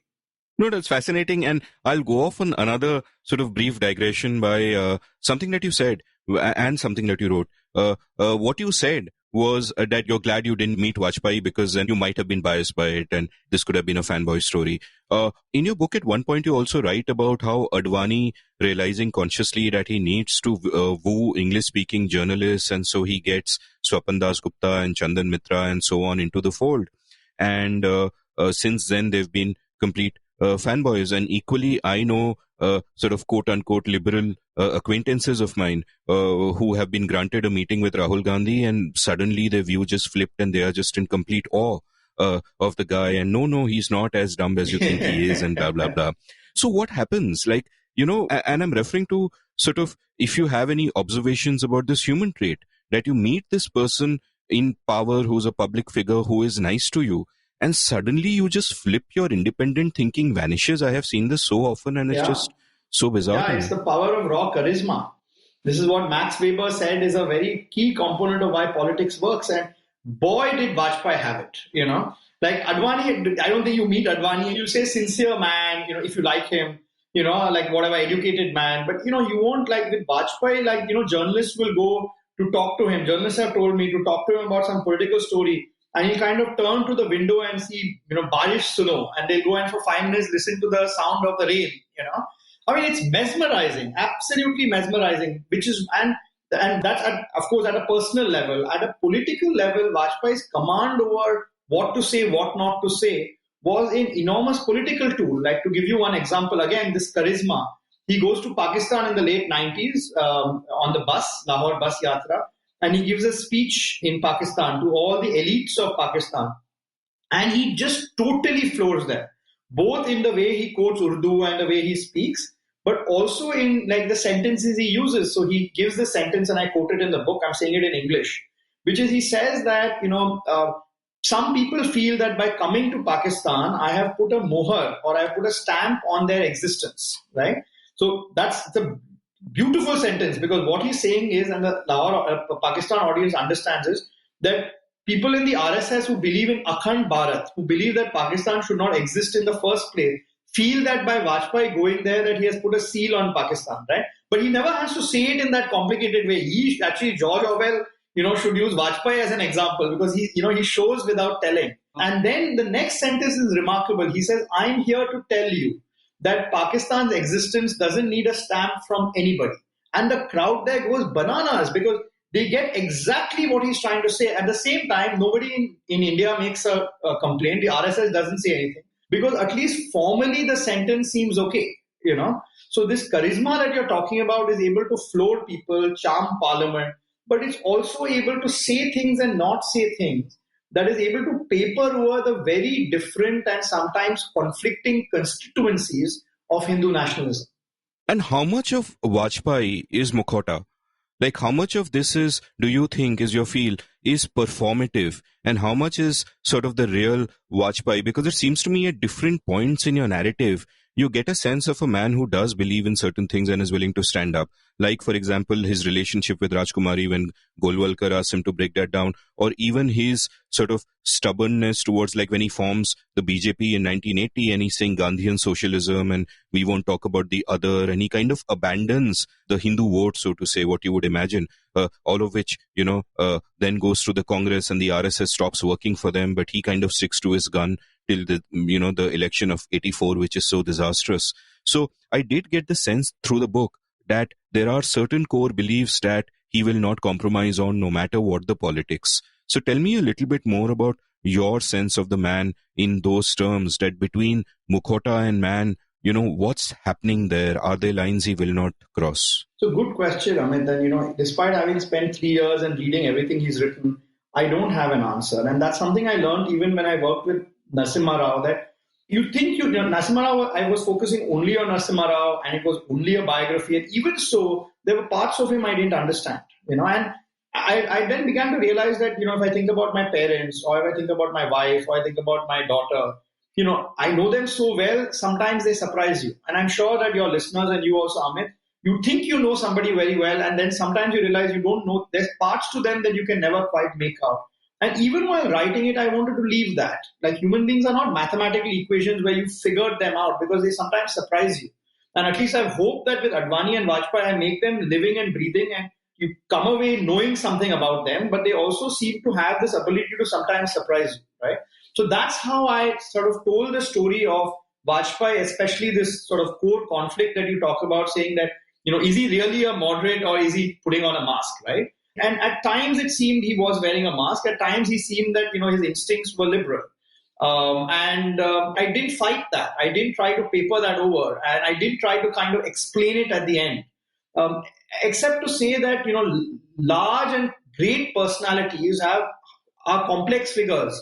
So they are, like Narasimha Rao, for example, had this deep vision for India, but was also a corrupt man, right? Corrupt man in the sense he definitely bribed the GMM MPs. I provide evidence for that. At the same time, he was a frugal man. The money wasn't for himself. So, it's a complex. It could be very petty to his family, Narasimha Rao. Gandhi, he's not a good family man, didn't treat his sons very well. At the same time, this remarkable human being, outside of his family. And I think this desire to have just a one answer, I push against. And I push against because I don't know, and maybe if I spend even 5 years, more years on this book and only focused on Vajpayee, I may not have been able to get to the core of your answer. Except to say that I think in a lot of cases, Vajpayee's first instinct was quote unquote liberal, but that was accompanied by this worry or this anxiety that he was always a guest artist to the party, right? So there is an element to that, but there is a magic to human beings, and there is a magical inconsistency to human beings that sometimes precludes me from answering a question like the one you asked. No, and in fact, it's quite possible that Vajpayee himself wouldn't be able to answer it, because sometimes we are a mystery even to ourselves. And one of the other tropes of my show which keeps coming up is about how everyone contains multitudes. And the sort of the three Indian figures I always cite when I'm talking about, how true that statement is Mahatma Gandhi, Nehru, and Vajpayee. It was very sad when Vajpayee died recently that the response on social media especially was so polarized that either he was the best prime minister we ever had, and there is some truth to that, or he was, a Hindu nationalist demagogue who was just othering Muslims, and there is a little bit of truth to that as well. Let's, before we move on to talking about the Bharatiya Jana Sangh, that first leg of the political movement where Vajpayee and Advani are really together, one final question on Advani per se, because one of the interesting bits of trivia that struck me from your book is that he was also a sort of a part-time film critic, and that he wrote film reviews for the magazine The Organizer. And in fact, at one point when, he criticized Richard Attenborough's Gandhi because he said that why are foreigners making a film on Gandhi? Aren't Indians good enough to do it. And that led to a tangential question, which is neither about Advani nor about cinema, but more about sort of protectionism and the Swadeshi Jagran Manch kind of sentiment that foreign things are bad, Indian things are good. And obviously the economic logic behind that is complete rubbish.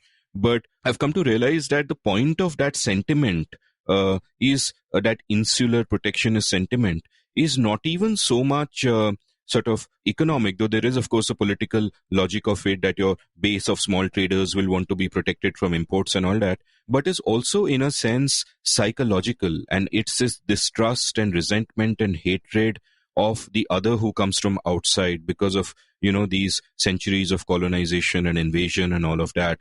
To what extent do you think that what is otherwise a sort of an economic position in the modern world comes from this deep-rooted a psychological insecurity? Just two points on that. So before we talk about Jana Sangh and BJP and the economic question, right? You mentioned that Advani was a film critic. He was a full-time film critic. And just as an interesting anecdote to those of you who want to do research after this, that in Advani's own memoir, I think I had read, if my memory serves right, that he had spent some time with the organizer and he had a pen name Netra, Netra.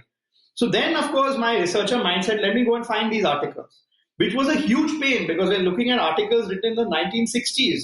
So I went to this archive, that archive, and 1960s and all is not digitized. It's it's a physical thing, and you have to kind of open it. Some of it is in microfilm, so it's a lot of effort. But then I was able to pick out that some of Netra's criticisms, including like saying that when we want to make a film on Gandhi, why are we going to Richard Attenborough? Right? It would eventually a decade later come out as a film, but even then he was criticizing this.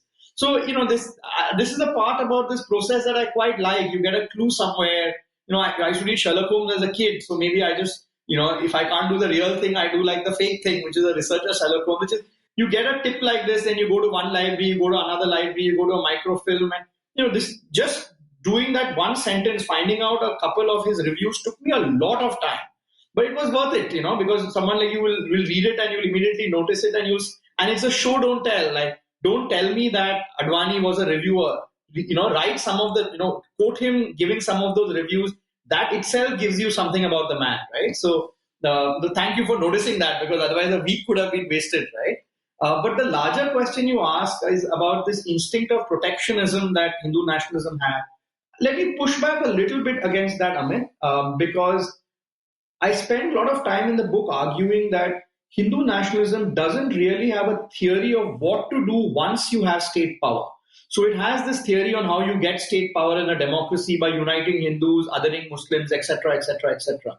But if you say, what is the Hindu nationalist view on foreign policy, on economics, on welfare scheme, it doesn't have it. You have Hindu nationalists over time who have expressed views on it. So just like you have Arun Shourie, who is a strong pro-marketeer, who I would call a Hindu nationalist, broadly, even though he's currently fighting with the institution, his cultural critiques, etc., on Marxism, or against reservation, all of that have Hindu nationalist elements to it.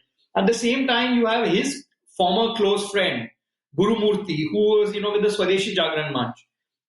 Much earlier, as I point out in the book itself, you had Subramanian Swamy and Balraj Madho, who wanted a frontal assault on Indira Gandhi's socialism. But you have Deen Dayal Upadhyay and Vajpayee who push against it. And they push against it not for ideological reasons, but they feel that the Indian voter was actually not free market at that time. So even if they were rejecting Indira Gandhi, they were not rejecting the Nehruvian consensus. And that tells you in the book itself that on this, there's plenty of diversity within Hindu nationalism. So even this protectionist instinct that you talk about is not in evidence when they come to power. I mean, I would argue, and the book does argue, that Yashwant Sinha and Jaswant Singh, who were the finance ministers of the Vajpayee government between 1998 and 2004, were the most kind of anti-statist, pro-market finance ministers India has had. And I would say that, and maybe this is betraying my own ideological impulses, so feel free to disagree with you, that did India a lot of good in those years, between 98 and 2000. Once again, even when I teach, I say, the few times I show you my cards, I wanted to be clear to the listener that there are other cards that one can play, So that's a complex answer to this question, that the protectionist instinct is not embedded in Hindu nationalism. It's just not. If you look at the thinkers, if you look at the actions, And therefore, to answer the question, why is Narendra Modi's economic policy the way it is, don't look at Hindu nationalism. Don't look at Savarkar. Look at Narendra Modi. Look at the circumstances. If you want to understand demonetization, don't read like Deendayal Upadhyay, right? So the ideology does some things for you, and that's very important. For example, you can't understand what Narendra Modi and Amit Shah have done on Article 370 without knowing that the Jana Sangh right from the 50s itself has said in the constitution, in their manifesto, if we come to power, this is what we'll do. The Citizenship Amendment Act and the NRC again is based on this ideological obsession with demographics. So to understand those actions of the Modi government or the Vajpayee government, definitely look to ideology. But the Hindu nationalist ideology is silent on 90% of things you and me would call governance, right? So there may be individual RSS heads who have a view on it, like Sudarshan did, who was kind of left wing on economics, and Dattopan Thengdi, again RSS man who founded India's largest trade union. But there are plenty of others within Hindu nationalism who don't agree with that. That's what makes it remarkable too, Amit, that on a lot of intellectual areas, it's actually a broad tent that as long as you don't, defeat the party, split the party, you're actually allowed to have various kinds of views within it. No, that's a fair point, and you've revealed your cards, but I'll also, at this point, reveal my cards and point out that the two central figures of your two biographies, Narasimha Rao and Vajpayee, are, in my mind, the best prime ministers we've had by far. But here I would again sort of not exactly push back, but just state a thought that comes to my mind, that if Jaswant and Yashwant were good finance ministers, but they were not from the RSS. They were sort of outsiders. Jaswant really, came from the Swatantra Party, and Yashwant Sinha was an earlier finance minister for another government. And the RSS, like you point out about how in the 80s, because the RSS felt that the BJP was ignoring the Hindu vote, they reset up the Vishwa Hindu Parishad in a sense. And similarly, in 91, when liberalization happened, because they felt that the BJP wasn't strong enough in voicing their opposition to it, they set up the Swadeshi Jagran Manch. So at least from the RSS point of view, there seems to be some continuity, and it struck me that this might come not from economic ideology, being pro-free markets or against them or whatever, but just a distrust of foreigners in general. But I mean, that's just kind of me thinking aloud. Let's. Do you want to respond to that, or? I mean, I don't know, because look, there's definitely a nativist instinct in the RSS. The question is, to what extent is it articulated in policy? That's what we really care about, right? And I'm like, don't look there, but look, during the Vajpayee government, Amit, there are many other areas where you can see the imprint on the RSS. For example, on teaching of history, right? Actually, RSS didn't care really about that the foreign minister wasn't from the RSS, but they wanted Murli Manohar Joshi to be the education or HRD minister. They care about it, right? Equally, when it came to telecom and roads, I point out the RSS supported it, because just like the RSS support for GST, it supports their vision of a united India, unity. Remember, that's the core idea, territorial and cultural unity. So you have to think of it in those terms, right? Because when you spend a lot of time thinking about the RSS as these antediluvian protectionists, and then you end up with two prime ministers who, whatever else you say, that's not the frame in which you think about them. So when they have come to power, that's not the frame in which they have operated, right? And even today, on the disputes that the RSS, the Swadeshi Jagran Manch or the RSS trade unions are having with the Modi government, on some of the economic reforms that they've tried to do, it's not that Mohan Bhagwat is taking the side of the Swadeshi Jagran Manch against Modi. He's like, look, this is a family, figure it out, which is a healthy attitude, frankly. Yeah, absolutely. And to sort of buttress your point about Modi, there's clearly no ideology there. Like I did this episode with Pooja Mehra, who's written the book called The Lost Decade, which, describes in very fine detail how everything that Modi did in government was shaped by political imperatives. When, he was with that jibe of Soot Boot Ki Sarkar was thrown at him and all of that, and he figured that economic reforms would not sell with the public, he instantly kind of moved away from it and went into status populist directions, as it were. Now, we'll take a quick commercial break now, and when we come back, I want to talk a lot more about sort of those two legs of the political journey of this great jugalbandi. First, the Bharatiya Jana Sangh, and then finally the Bharatiya Janata Party. So, see you after a quick commercial break. On the seen and the unseen, I often speak about positive sum games. Well, if you want to be surrounded by beauty and you love fine art, I have a win-win proposition for you. Head on over to indiancolors.com. Indian Colors licenses images of fine art from some of the best contemporary artists in India and adapts them to objects of everyday use like tote bags, pouches, and home decor items. You get to surround yourself with the finest modern Indian art at affordable prices, and artists get royalties for every product you buy. Win-win game. The Indian Colors new range is in and includes elegant yet comfortable dresses for women and casual shirts for men with standout motifs by artists such as Tanmoy Samanta, Manisha Gera Baswari, Shruti Nelson, Pradeep Mishra, and Jaideep Mehrotra. Stay home, but dress smart. And if you're missing your friends in these lockdown days, worry not. You can show them you're thinking of them by buying gifts for them from Indian Colors. Corporate gifting is also available. So head on over to indiancolors.com, that's colors with an OU, and make art a part of your life. And hey, for a 15% discount, use the code UNSEEN. That's right, UNSEEN for 15% off at indiancolors.com. Welcome back to The Seen and the Unseen. I'm chatting with Vinay Sitapati on his marvelous book, Jugalbandi, the BJP Before Modi.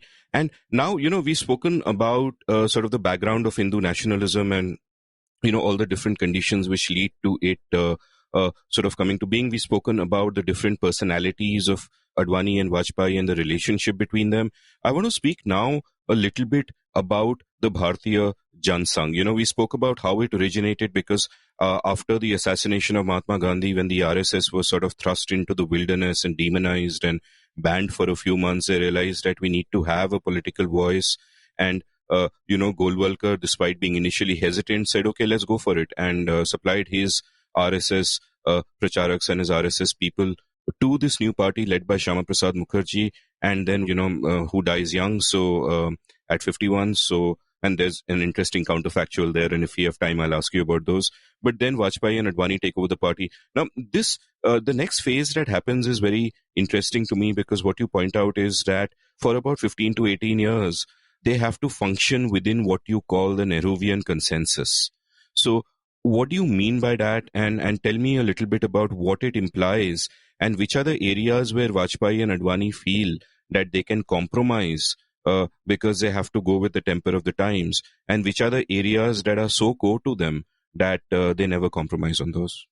Amit, I think the Nehruvian consensus, the way I use it in the book, has three pillars. Pillar one, which is the most controversial pillar, is the relationship between the state and Hinduism. Now, I don't want to say the sentence Nehru was anti-Hindu. I mean, the BJP says that all the time. I don't think that's right. But Nehru certainly was worried that a Hindu majority country, where the majority of Hindus were religious Hindus, it wasn't just they were Hindus by name only, there was a threat that the religion would enter the state. So just speaking descriptively, objectively, without any value judgment, Nehru definitely intervened in Hinduism much more than he intervened in other religions. Right? This is the codification of Hindu law, for example. The other thing that the BJP talks about all the time, which is that, why is Tirupati temple run by 3 IAS officers? This, of course, is long-standing, but it is a grouse that they have that, why has nationalization of temples taken place and not other religions? I think part of the reason was that Nehru felt that this force had to be controlled. Otherwise, it would go against his modernizing experiment. And part of it was that he felt that he was a Hindu. So as a Hindu, he had the right and the legitimacy to intervene in Hindu affairs, especially because Hinduism doesn't have an authoritative church or an authoritative text. So the modern Nehruvian state became the vehicle for speaking and reforming Hinduism, right? Which is the BJP and the Jana Sangh's counter to that has always been, but Nehru is not really an Hindu. But Nehru believed that. On the other hand, he did not think, especially when it came to dealing with post-partition Muslims, that he had the same legitimacy, or the Congress party had the same legitimacy to deal with Muslim affairs. On hindsight, you can say that he was being a little short-sighted, because even though he had I wouldn't say noble, but he had a pretty idealistic aim here. It has been, it does expose that the state has not been even-handed when it comes to religion. And it has definitely given the BJP an issue from an issue where there was none. And I think those of your listeners who don't like the BJP, I think the first thing you should do is to admit this and then to say, but so what, And this was his particular logic. So I think that's the first pillar of the Nehruvian consensus, which is that a particular worry that Hinduism and traditional Hinduism should stay out of the state. Nehru, of course, didn't have a worry that Islam would enter the Indian state because Muslims were a minority. But he did have this special worry when it came to Hinduism. Second, Amit, and I'm a fan of your podcast enough to know that the second pillar is something you don't like, which is the role of the state in the economy, in society. The big brother can see all, knows all. That was a modernizing impulse that the Madhav Khosla, who's been on your podcast before, made it quite clear to your listeners that Nehru's and Ambedkar's idea of the constitution was premised on the fact that they thought traditional Indian society was incapable of liberal democracy. And so the constitution would be this transformative, and a teaching tool to teach Indians to understand liberal secular democracy, right? So that, I think, was the second pillar of the Nehruvian state, which is that a belief that the modern state will be the vehicle for transformation of the Indian economy and society. A third pillar, which had to do more with temperament than policy, was this belief that you must respect the protocols of democracy. You must respect constitutional functionaries. You must respect those, who you actually have power over. To give you just one example, Nehru was remarkably courteous to his chief ministers, the chief ministers during that time, even though, especially after 1950, Nehru completely controlled the Congress party.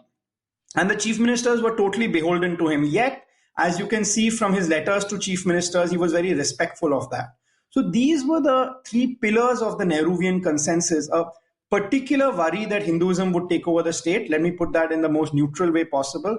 A belief that the state, the heavy-handed state, would, from the commanding heights, not just transform the economy, but transform Indian society. And third is a temperament in which you respected constitutional functionaries, even when Nehru disagreed with the Supreme Court, as I think Tripur Daman Singh was already come on your podcast. I just feel that when I answer your questions, I also answer, half your podcast listeners come through. But I think that was the third aspect of it, which is that he was, he treated even the Supreme Court with some respect. He was careful about what he said. So he exemplified this larger democratic temperament. Now, Vajpayee and Advani sort of come onto the national stage at a time when two things are happening, which is putting them on the defensive, which is forcing them to play back foot. One is that the Nehruvian consensus is completely dominant in parliament. And I don't just mean with the Congress party. I think that's a mistake, for people to see that even the non-Congress opposition bought many of the principles of the Nehruvian consensus. So you can say that Rajaji and the Swatantra Party had a slight departure when it came to the role of the state in the economy, but many of the other precepts he agreed. So I would say that most of the parliamentary opposition to the Congress party agreed with about 70 to 80% of the Nehruvian consensus. It was that powerful.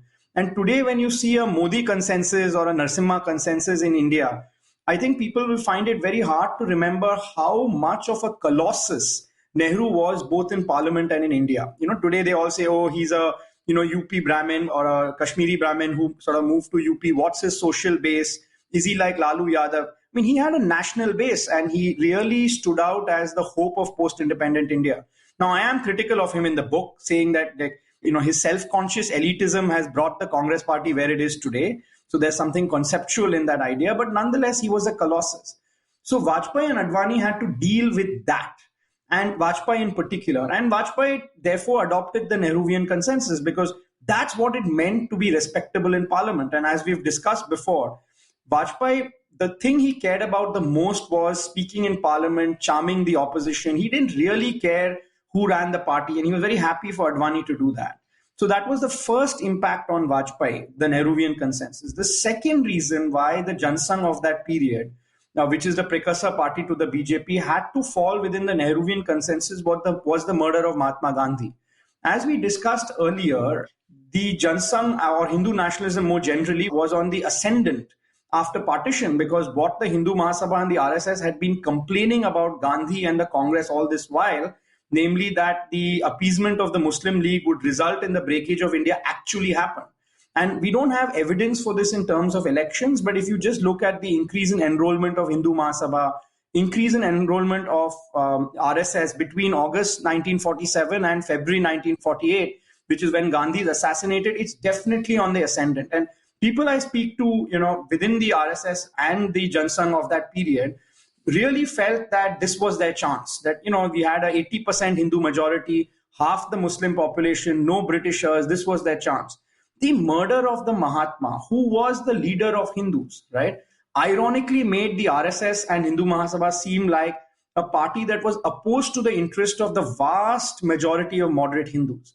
And so, the RSS was banned, Hindu Mahasabha wasn't banned. But every time there was an election, whoever was opposing the Jana Sangh candidate would bring up saying that they have the blood of Gandhi on their hands, right? And as I point out, the evidence is not there. So they always had this sense that they had to mainstream themselves. And it took them a very long time.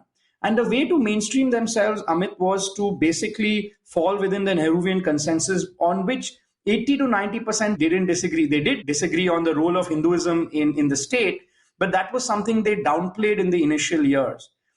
The third thing, Amit, that aided them in falling into the Nehruvian consensus is something that we discussed earlier, which is that on 80% of issues we call governance, Hindu nationalism doesn't really have a view. So when it came to foreign policy of Nehru, non-aligned movement, when it came to his economics, sure, individual Jana Sangh members like Balraj Madhok had problems, Subramaniam Swamy had a problem, but they couldn't rely on ideology to make that case. And that made it much easier for Atal Bihari Vajpayee to go with that.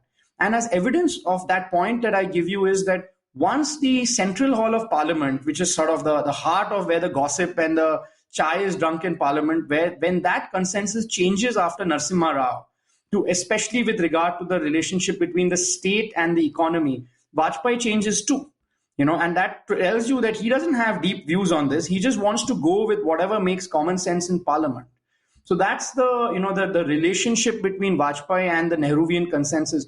The reason I'm giving you a long answer to this, Amit, is too many both admirers of Vajpayee as well as his right-wing detractors used to say, look, he's half a congressman. He was bedazzled by the charm of Nehru. That's not the case at all.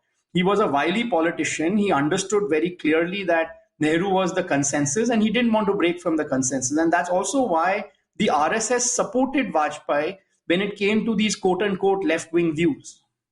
Yeah, and there is something in this journey of Vajpayee and his strategy towards sort of dealing with politics that comes down all the way to the present day, to the, even the way Modi and Amit Shah approach politics, which is, when, as you pointed out in your book, in the first elections, the Jana Sangh, perhaps partly because of Shyama Prasad Mukherjee's charisma and all that, get 3.06% of the vote, but that's more than Hindu Mahasabha and Ram Rajya Party.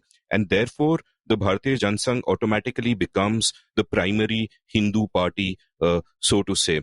Now, you've pointed out how, because of the political imperative of fitting within the Nehruvian consensus, they sort of moderate themselves. But even later, at different points in time, like one of the really fascinating parts of the book is how the political wind is influencing Vajpayee. And for example, after the VHP comes up in 1964 and you have anti-cow slaughter becoming an issue, they used that in the 1967 elections. They pivot towards that, with Vijay Rajesh Scindia being a major patron of the party. And in that elections, they have the second largest vote share after the Congress, but third in terms of seats. And, then you point out about how Vajpayee, which, fans of his prime ministership may recoil a bit to see this, but he supported the bank nationalizations of Indira Gandhi and many of the economic policies because that's the way the political wind was blowing. And I'm struck by this very interesting article you cite, which was written in 1971, which Vajpayee wrote, but under the sort of pen name of Swayam Sevak, where he spoke about the need to balance ideology and power, and to realize that if you wanted to go with power, you had to, at some levels in the political sphere, compromise on ideology. And you speak about how, when Golwalkar reads this, he realizes pen name or no pen name, only Vajpayee can write like this, and he calls Vajpayee over to chat with him.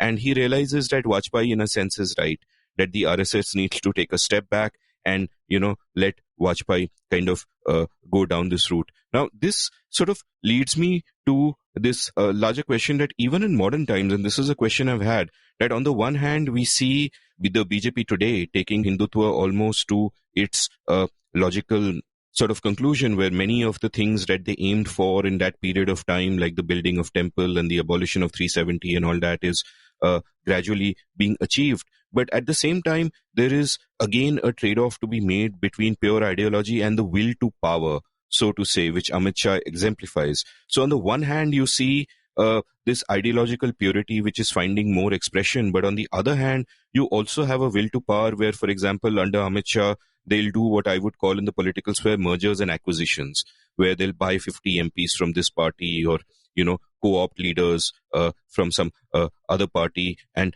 all of that. So, in this balance, in this trade-off between politics and ideology, where, Vajpayee realized that you have to, you can't go too far towards ideology. Politics has to reign supreme. You have to respond to the incentives and the atmosphere of the time, which is why relative liberalizers of the 70s like Balraj Madhok and Subramaniam Swamy were eventually sidelined. But, if we look at the party today, for example, how do you view this trade-off? Does a party risk losing its soul, so to say, if it compromises too much for political purposes? Like, we can look at parties like the Congress and all and say they have no soul at all, so it doesn't really matter.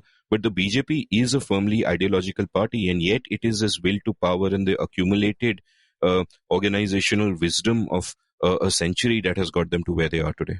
Well, Amit, that's a deep question, right? And first up, I want to remind your listeners that I don't think anyone has read the book as carefully as Amit.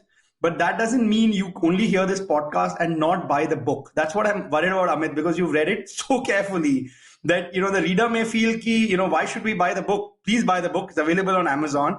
No matter how closely and in detail Amit has read the book, is not a substitute to buying the book. So I must put an advertisement, Amit, because you know everything about the book. So I have to. No, I second that, and I mean, in the sense, I second your recommendation. And I have to point out that my listeners, there is a meme on Twitter where people have seen and the unseen bookshelves with all the books they've bought because of my episode. So don't worry about that. Everybody is going to go out and buy the beautiful book. But let's kind of. Thanks, Amit. Well, so look, here's why your question you ask is deep, right?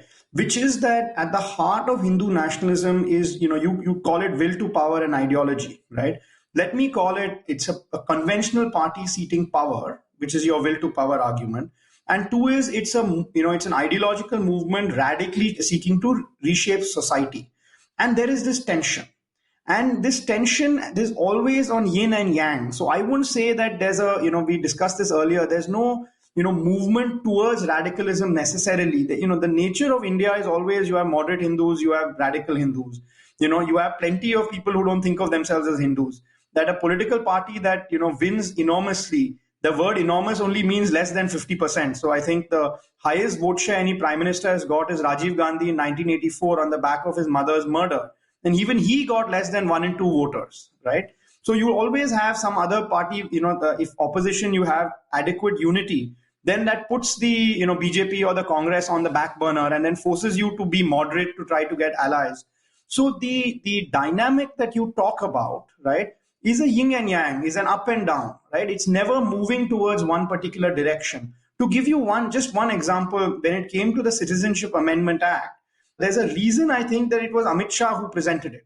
And if my memory serves, and I think your listeners can check that, Narendra Modi made sure that he wasn't in parliament, because he wanted to, it was so radical, right? And he was afraid what the foreign press would say, that Modi wanted to appear moderate, right? Now, Modi is not more moderate than Amit Shah. They both are cut off the same cloth. But the point being that the ideology of Hindu nationalism itself needs this jugalbandi, right? Which is why right in the beginning, you see this jugalbandi of Shyam Prasad Mukherjee and Deen Dayal Upadhyay. You can call it moderate and hardline, but the other way you can see it is one cares about the ideology, the other cares about what you call will to power, right? It's true that the BJP under Modi is able to kind of break political parties, but the ability of Vajpayee to reach out to parties in return, like AIDMK, wanted very opportunistic things that predates Amit Shah and Modi. So this is it's a good question that you asked, because the answer to this puzzle is jugalbandi, right? That jugalbandi provides a team ethic of teamwork, where given that you have this inevitable yin and yang, this radical, this moderate, this hard line, soft line, you need to stick it together, because in many other parties, when this happens, Amit, you end up with a split. So the other party, for example, where this happens very often is the Communist Party, which is both a movement seeking to reshape society as well as, at least after the 1950s, tactically a believer in bourgeois democracy. And you did have some kind of this dynamic. I think you had, when Jyoti Basu was in his height of his power in Bengal, you had Jyoti Basu running the government, and I think you had Pramod Das Gupta running the party. Again, the same dynamic. But while that jugalbandi stayed, the communists in general have been plagued by a lot of splits. The biggest split, Amit, is between overground and underground. So if you look at the Communist Party in India, in Bihar at the moment, a lot of people were surprised that the Communist Party did unusually well in the results last month. But it has a very old history in Bihar. In fact, I think it's produced Communist Party, CPI, MLAs from Patna itself, I think Dr. Sen. So it has a old history, but it would have done even better if it had been able to solve this very dynamic that you identify in Hindu nationalism, when the underground and overground get together. Why did the CPI split into CPM and the CPM has split into the Maoists? Because they simply, they could not accommodate the radicals. They just couldn't, right? And there the definition of radical is that you believe in taking up arms against the state. And I think it has hurt the communist movement hugely, this splits and this constant anxiety about whether you should be underground or overground. I think the underground movement has given a bad name to the overground communists. So the dynamic that you talk about is not peculiar to the BJP, because it happens in many parties that are also movements. The solution to that problem is peculiar to the BJP. So let's kind of move on to, what is the big rupture, in the politics of the Hindu nationalist movement, and a big rupture in Indian politics as well, which is the emergency, where, so many opposition leaders get jailed. And what you see during that time is that all of these parties, from Jayaprakash Narayan on where he stands in the spectrum, and Vajpayee and so on, are like, let's leave everything aside. Let's just unite. And it's pure will to power there more than ideology. And they all come together. And you point out about how after the emergency, when the coalition wins power, the Bharatiya Jana Sangh realizes that we have the most seats of all the parties, but we won't make a bid for PM. And there are, of course, three candidates, Morarji Desai, Charan Singh and Jagjeevan Ram. And again, it's sort of the strategic astuteness of Vajpayee that, he supports Jagjeevan Ram because his thinking is Jagjeevan Ram is a Harijan, and therefore this whole project of expanding the Hindu vote to include, all castes and so on will be helped if Jagjeevan Ram comes to power. But the Janata experiment, as we know, kind of fails. And after that, Vajpayee and Advani form the Bharatiya Janata Party, which is suddenly committed to Gandhian socialism. And their vision seems entirely different from whatever it was before, to the extent that, they disassociate themselves from, religious imagery and language and rhetoric and all of that, to the point where the RSS stopped supporting them, and in a sense, you could say Vajpayee makes that shift at exactly the wrong time when the political winds are shifting. So tell me a little bit about that period, and why are Vajpayee and Advani going into this interesting direction, and, what do the changing political winds then mean for them? Amit, the direction that Vajpayee chooses is driven by one thing, which is that where he thinks the voter is headed.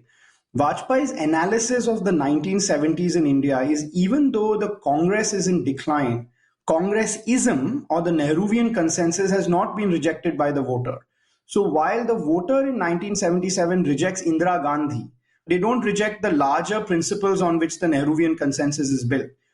More importantly, even the anti-Indira political parties, the BLD, Jayaprakash Narayan, they don't fundamentally reject the Nehruvian consensus. What they don't like is the authoritarian figure of Indira Gandhi. And Vajpayee realizes that for the Jana Sangh to become mainstream, there is no other, this is the only opposition in town. So if you want to take down the Congress, which is the 100-pound gorilla in the room, you have to merge yourself into a non-Congress opposition, which actually shares many of the precepts of the Nehruvian consensus, which is what he's able to do. And as you pointed out, the Jana Sangh is the largest constituent of the Janata Party in the 77 election. So logically, Vajpayee should have been prime minister, but they don't even begin to ask that question, because they're like, look, we're grateful that we're part of you. Let's not ask for more than we can get. And that again shows a certain sagacity and a certain ability to avoid the immediate greed of power. They're interested in the long game. They are marathon runners. They are not 100-meter runners. And I think that's something quite remarkable. And the other aspect that you pointed out, which is that not just Vajpayee, but even the RSS wanted Jagjivan Ram. Jagjivan Ram, by the way, is a complex figure. I mean, his father was a priest. He knew Sanskrit. So he was scheduled caste, but he was highly Sanskritized. But they wanted the symbolism of a Dalit prime minister, India's first and I think only Dalit prime minister, would have come through because the Jana Sangh wanted him. And that was stymied by other parties, namely Charan Singh. But again, it tells you something about the party, right? While they are in power between 1977 and 80, they don't go outside the Nehruvian consensus. This is more classically the case when it comes to foreign policy, that Vajpayee continues to follow the non-aligned movement in some sense. So they are very, very careful. And I think that, again, that shows a certain ability to sort of run the long distance rather than short distance. The problem, again, not for India, which I leave your listeners to decide what is in India's interest, but the problem for Hindu nationalism is that this analysis that Vajpayee has of the Indian voter in the 70s, he carries over to the 80s. But a lot of changes are happening in the 80s. There's the breakdown of the Congress system.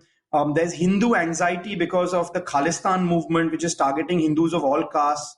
There's an anxiety among upper caste Hindus in North India, for example, Gujarat, where there are an increase in OBC reservations. And there's a sense that Saudi petrodollars is expanding conversions of lower caste Hindus into Muslims. So there's a sense of anxiety. And again, not my job to judge whether it's a valid anxiety or not, but there is an anxiety and it's demand drawn.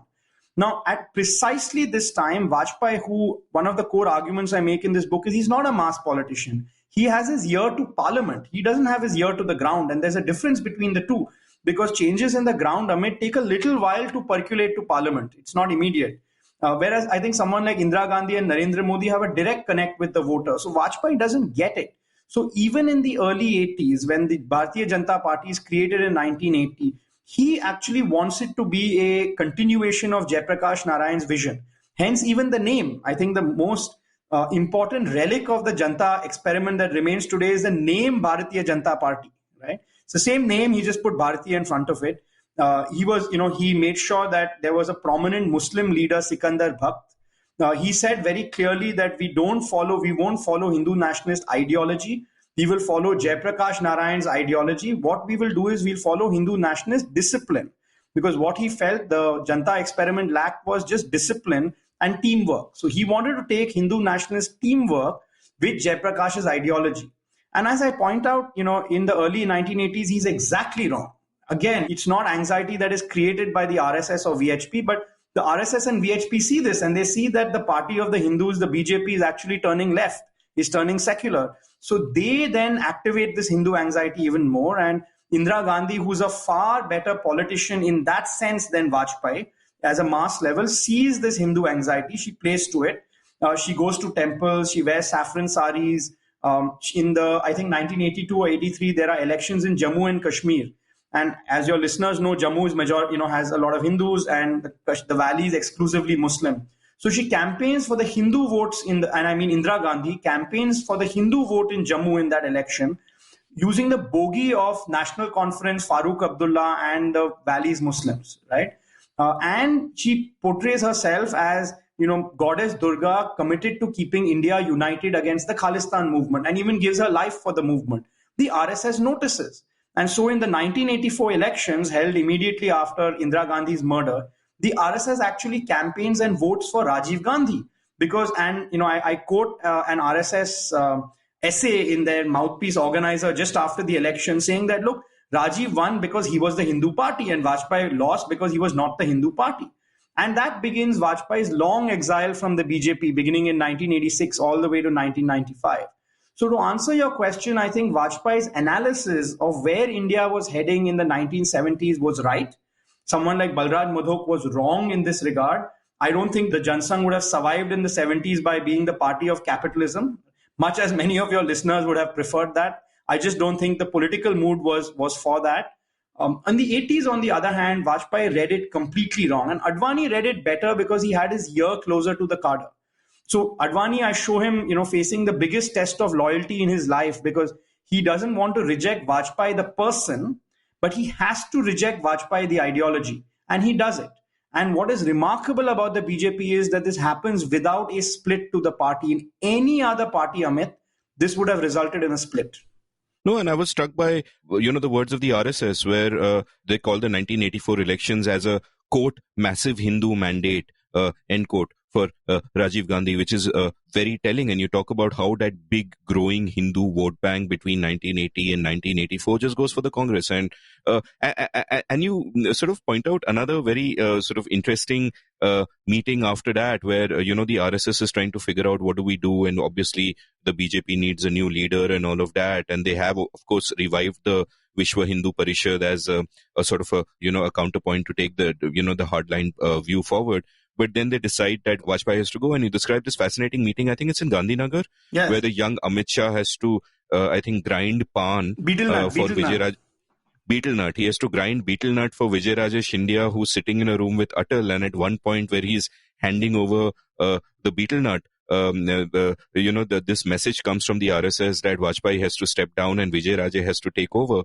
And Vijay Raje, again, a very interesting figure. I wish you'd written more about her, where she just doesn't want power. She's an incredible patron, practically funds a party single-handedly for a long time, but just doesn't want the spoils of power, and she doesn't want to hurt Vajpayee. So eventually she doesn't take it, and it goes to Advani. Now tell me a little bit about how that shift happens. Does it affect the personal relationship between the two men? Does Vajpayee completely withdraw, or is he a humble party servant? And what's happening in the next few years as far as the Hindu vote is concerned? Because those are tumultuous years for Indian politics, say, leading to VP Singh coming to power. And of course, we'll, discuss that phase in Ayodhya right after this. But in that period, the second half of the 80s, what's the dynamic there? What is going on? Ramayana and Mahabharata also become really popular at that time. Give me a sort of a picture of what the party is going through in that period. Well, Amit, for those of your listeners who are strong critics of the BJP and who are supporters of the Congress, or rather who see the Congress party as the only quote-unquote secular possible opposition to the BJP, if you're that kind of person, I think you would agree with me that Rajiv Gandhi was absolutely the worst thing that should have happened during that period. Because, and here's the tragedy, he came across as Mr. Clean. The kind of euphoria that greets Rajiv Gandhi when he becomes prime minister in late 1984, he's seen as it's very similar to the John F. Kennedy mania in the United States of the 1960s. He could do no wrong. He's a modernizer. Unlike his younger brother Sanjay, he kept away from politics, so he was seen as clean. He was seen as a reluctant man. A lot of the people who surrounded him were people from Doon School who had private sector education. So there was a thrill that went in India, especially the middle class, that he was the right man at the right time. He actually turned out to be the wrong man in the wrong time, because his extraordinary inexperience meant that his counter to this Hindu anxiety was to pander it. It wasn't to tamp it down the way Mahatma Gandhi had done, which is you see Hindu anxiety in the 20s and the 40s, but you actually, that's the leader, right? You see anxiety and you calm your people down. He exaggerates it. So he opens the locks for Babri Masjid for prayer in 1986, I think. And then in 1989, I think 1985 or 1986 for prayer. And in 1989, he allows Shilanyas or bricklaying ceremony in Ayodhya. And it's not a coincidence, Amit, that recently after the new temple was inaugurated in Ayodhya, I think it was the Madhya Pradesh Congress which ran an advertisement saying that actually it was Rajiv Gandhi who did it. So if you buy the rhetoric that the BJP is a communal party, Rajiv Gandhi got there first, And then he did a jugalbandi of this, Hindu communalism with Muslim communalism. India, I think, was the first country under Rajiv Gandhi to ban the satanic verses.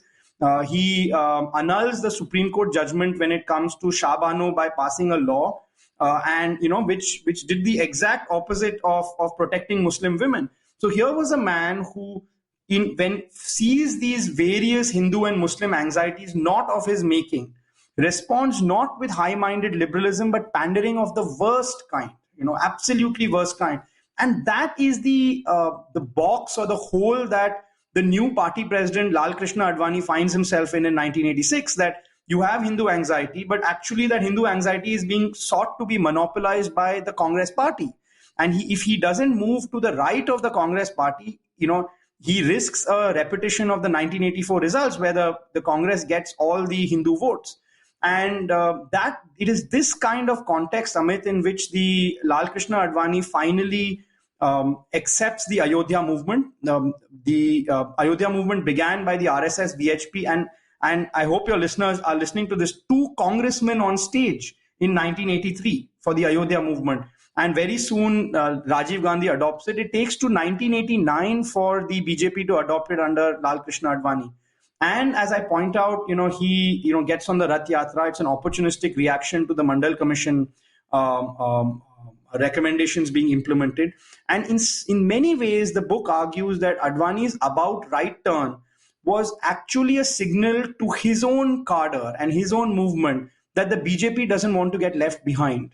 And all through this period, Vajpayee feels that what Advani is doing is wrong. He feels that religion and politics shouldn't mix. And Amit, you had asked me this question earlier that, which is the real Vajpayee? Is he the liberal, or is he really wearing a mask? It's hard to say, because at that time, his anger is quite genuine. He feels this is absolutely the wrong way to go. And in fact, he tells Advani that the problem with riding a tiger is that you can never get off. And I think he genuinely believes that. At the same time, I think Vajpayee is being ignored by the party. He travels on his own quite a bit in India, but most of the time he's spending time in the US with his, or he's in his house in Delhi, and he has a little bit of coterie, and they're eating, as I point out in the book, prawn curry, a little bit of whiskey. Vajpayee loved opium or bhang pakodas. And, so this is the loser's court. So Vajpayee is being sidelined, and these are the people around him, people like Brajesh Mishra, Jaswant Singh. And the thing is that once Vajpayee comes to power in 96 and then 98, he doesn't forget these people because they stood with him when nobody else was standing. Now, Advani is not invited to these sorries because he doesn't drink, he doesn't eat meat, and he doesn't gossip, he doesn't do that kind of thing. On the other hand, relations between the two, I think both make a huge effort to keep it going. From Advani's side, I think it's loyalty. From Vajpayee's side, it's a recognition that his sidelining in the party is not because of Advani. It's because the party itself is going in a different direction. And Advani is his one insurance. Then when things change, then Vajpayee is back in business. I also think, I don't want to portray Vajpayee as too cynical. I also think he liked Advani. So while the professional relationship between them is ruptured, the personal relationship somehow manages during this period.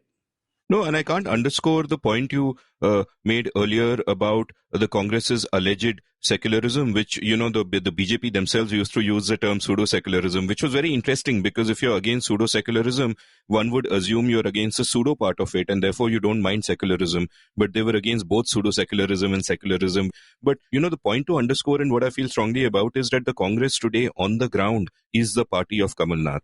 To call it a non-communal party is just a joke. They've always been quoting the Hindu vote, which they continue to do today. And for all of Rahul Gandhi's woke posturing on Twitter, the bottom line is that he has never actually come to, spoken about the horrors of the past or, tried to come to terms with them, not just what his father did, but also what his grandmother Indira Gandhi did. And I think for everything wrong that Modi has done, and he's a horrendous prime minister, and this is just my opinion, of course, I think Indira was worse. Indira was just a moral monster for the kind of things that she did, which is why it's difficult to take the Congress party seriously as long as they have portraits of Indira Gandhi on the wall. But that can I interrupt you if you don't mind? Sure. Look, I'm just being descriptive, right? But, I know. So because I have views, I have pretty strong views, and if you read my book, I think that we agree on many things more than we disagree. But that's not the point here. I'm much more sympathetic about Indira Gandhi as a stunningly good politician. Whatever else you can say about her moral failings, she was a very good politician. Her son was a bumbling politician. His sin is incompetence. It was, he was a pilot who didn't have a heart in this, and he was confronting India, these massive crises in India, and he was just clueless despite having this mandate. I think that's a much worse sin, right? Or whatever. I leave your your listeners to ask that question. And in that, I think Rahul Gandhi, it reminds me a lot more of his father rather than his grandmother. Because, from all accounts, he's a, personally polite person. He's personally charming. He's well brought up. But he's just, for the kind of changes that is going on in India, he could not be, worse place to deal with. And that definitely reminds me of Rajiv Gandhi during that period. No, the reason I partly called Indira Gandhi a moral monster includes what you just said about her incredible politics, because she was such an incredible politician. She took decisions and took the country in directions which were going to be disastrous for the people and were horrible in terms of governance. And she didn't give a damn about that. That wasn't even a factor. Her only factor, much as in fact it is for the current dispensation, is that how do I craft the narrative to win elections? Governance jai bhar mein. And in that sense, when, Narendra Modi did demonetization, which I call the largest assault on property rights in human history, the moment I heard about that measure, I thought, oh, this is, just the kind of thing Indira Gandhi would do, just thinking of narrative and not giving a damn about what actually happens on the ground. But that aside, and I must point out to my listeners that this is me giving my opinion, and none of this is in the book. None of this is in the book. This is just me giving my opinion. Vinay's book is only about facts, and in that sense is incredibly rigorous. Now let's talk about that period after Rajiv Gandhi comes out of power. Now, we already spoke earlier in the episode about what is happening when, VP Singh is in power. Devi Lal is doing his little thing there. VP Singh feels insecure about that, so he does Mandal. Now, LK Advani, who is, in charge of BJP, is now in a spot. How do I react to Mandal? There are all these pressures, and this could divide sort of the Hindu vote, but I need to bring it together for me. What do I do? Oh, there's Ayodhya. Let's do a Rath Yatra. And you speak about, Atal Bihari Vajpayee. In fact, you quote him as saying, quote, the difficulty of the Rath, once you ride it, you do not feel like getting down from it. Stop quote. And at another point, he asks LK Advani that don't do this. He says, quote, you're riding a tiger, stop quote, which is really interesting to me. And you also sort of point out that this changes Advani in kind of fundamental ways, as I think Swapan Dasgupta remarked, that the Rath Yatra changes him in fundamental ways, almost as if he has taken this direction and the Mukhota becomes a person, so to say. The mask becomes a person. So tell me a little bit about this phase of time leading up to Ayodhya. And one of the sort of, when you go deep into that, when you go deep into the nuances of what actually happened, what strikes me there is that just as in the 1980s, the whole resurgence of the Hindu vote was a bottom-up thing, which, Vajpayee and Advani were first completely taken aback by. What is happening now also is that the movement is a bottom-up thing, and that Vajpayee and even Advani, from what seems from the narrative, have much less control than most people, including Narasimha Rao, appear to think they do. Tell me a little bit about that phase, especially as this episode releases on the 6th of December, which is, of course, a sort of a historic day. So tell me about the lead up to that, because what is really interesting is that you have political Hindutva, the supply end of political Hindutva gathering force at a time when, the people at the top aren't really in control of events anymore, and there are things happening which have a momentum of their own. Tell me a bit about that. I think that's exactly right, because, and it's not like, let's just take a step back, Amit, to focus a little bit on the period 1990 to 91. There are three different momentums or three different forces in India which have a momentum of their own. One is, of course, the OBC reservations in North India, which then culminates in Mandal Commission report. But Mandal Commission report didn't begin OBC reservations in India. It actually ended it, because in the 60s itself, in the states like Tamil Nadu, Kerala, etc., Karnataka, etc., you had OBC reservation, and by the 80s, this had entered North India. So the OBC reservations in the central level, in central government job, was the culmination of this force. The other, of course, is the Rath Yatra or Mandir. As I point out, there was a bottom-up force that was activated by the RSS and VHP, and the movement began in 1983 itself, 7 years before the Rath Yatra. And the third, let's not forget, Amit, was the catastrophic failure of the Indian economy. And, again, it was not fated that you would end up with liberalization, but something had to give. So, the Indira Gandhi herself tried with the LK Jha Commission report, the Alexander Commission report on economic changes. Rajiv Gandhi tried a little bit, but it was really left to Narasimha Rao to open up. Now, the point I make in my book is that all of these three events, which is Mandal, Mandir, and Market, were not inevitable.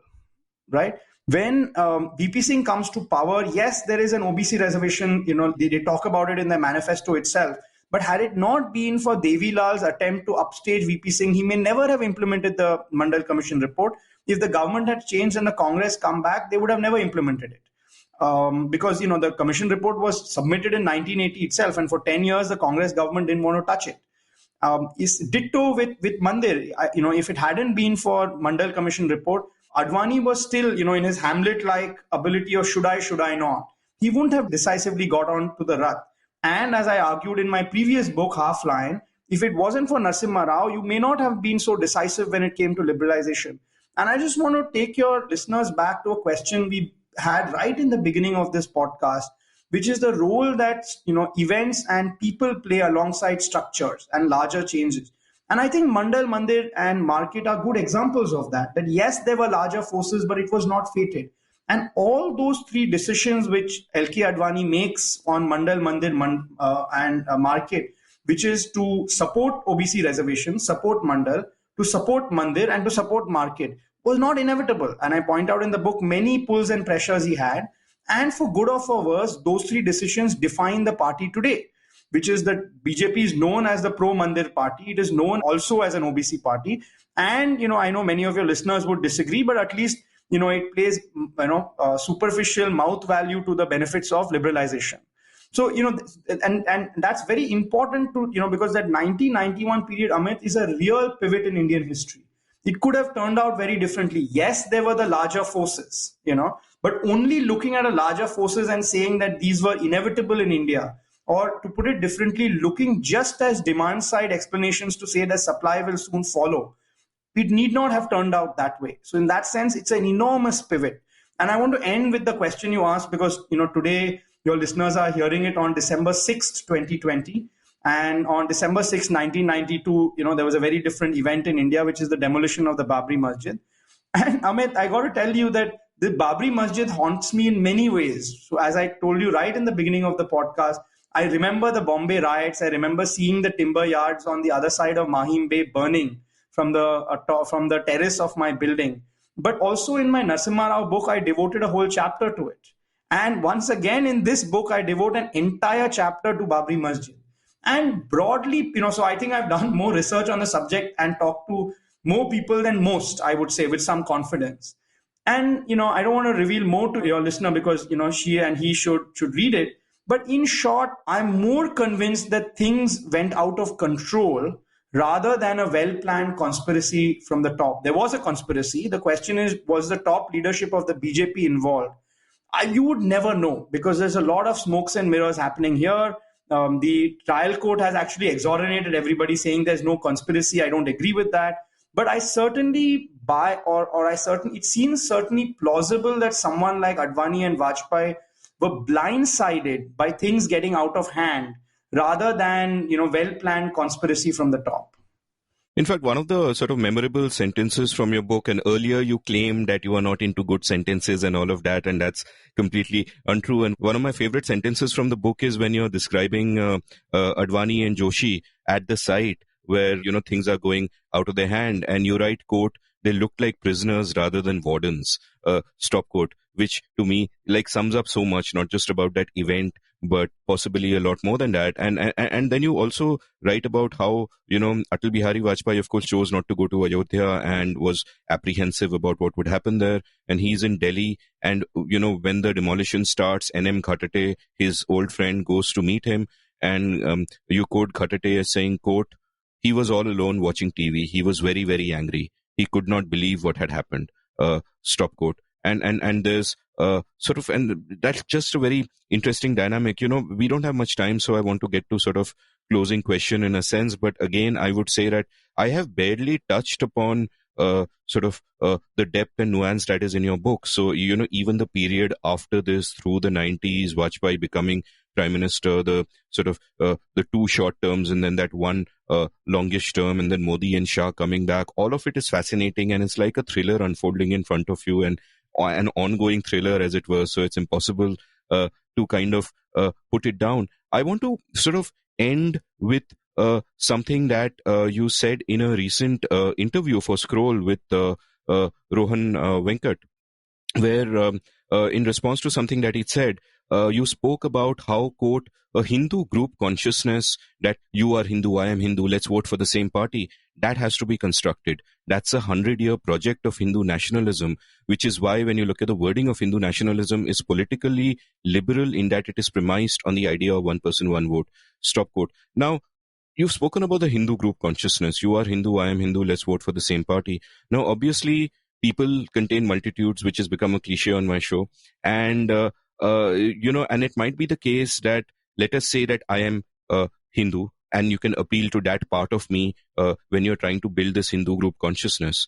But, what canny politicians would always look out for is that are there other parts of people's personality which we can appeal to, which they can care about enough to vote for it, that don't go down this axis. So, for example, a lot of the ideas of Congress are just abstract ideas and often insincerely expressed by them to begin with, like concepts of secularism or all the abstract ideas of India that come about. And I would argue that in our lived reality as well, besides the Hindu consciousness, there is also there is something syncretic to it. There is something, while our society in many ways is deeply liberal, there are many ways in which it is deeply liberal in the way that we embrace influences from everywhere and make this delightful khichdi, like Vajpayee himself in his own personality, if not in his politics.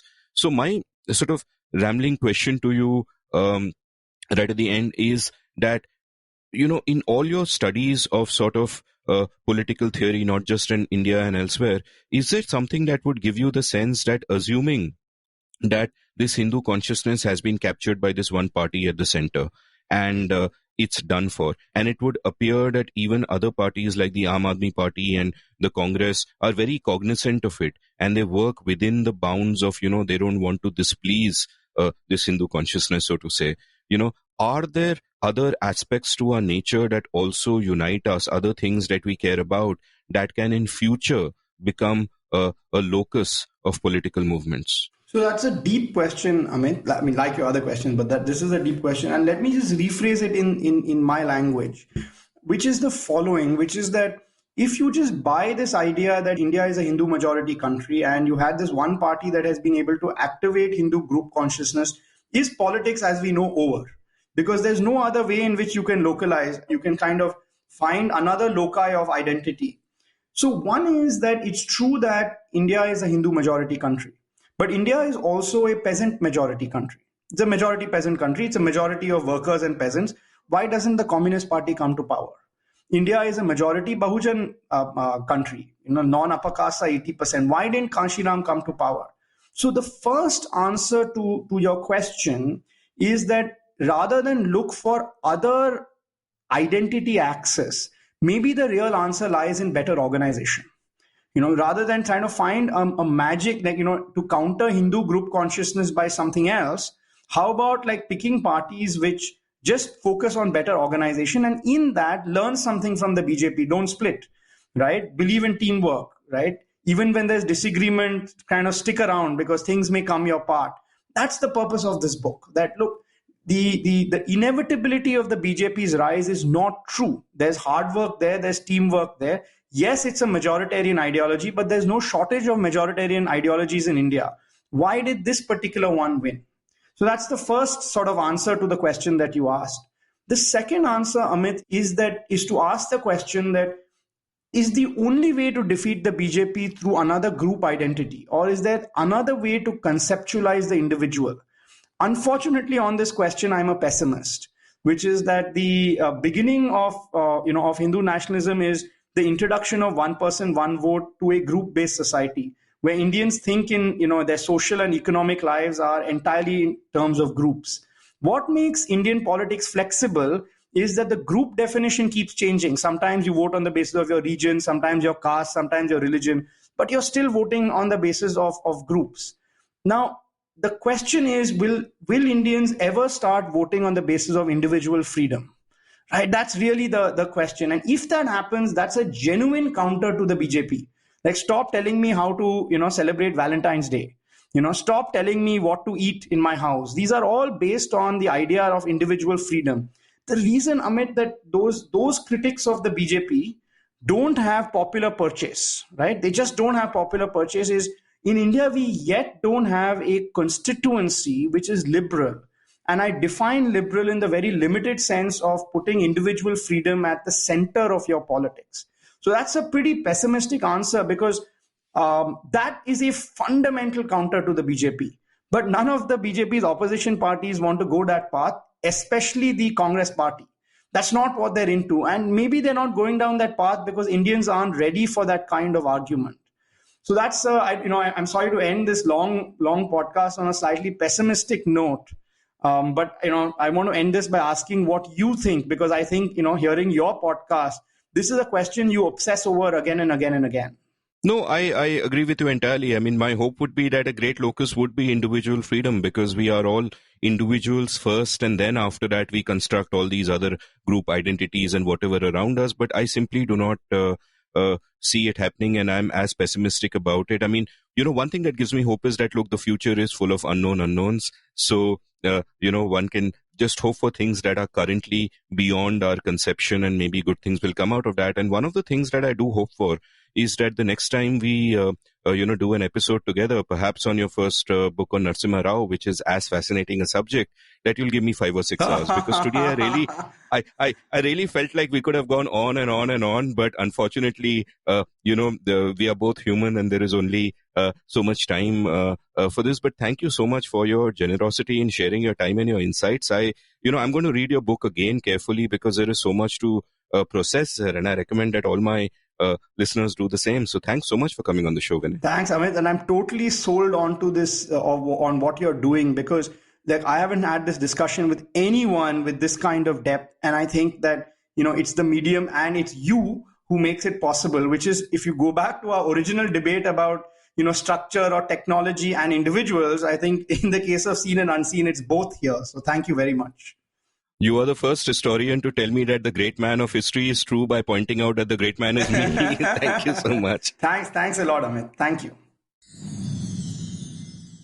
If you enjoyed listening to this episode, head on over to your nearest bookstore, online or offline, and pick up Jugalbandi, the BJP Before Modi by Vinay Sitapati. You can follow Vinay on Twitter at Vinay_Sitapati. You can follow me at Amit Varma, AMITVARMA. You can browse past episodes of The Seen and the Unseen at seenunseen.in. Thank you for listening.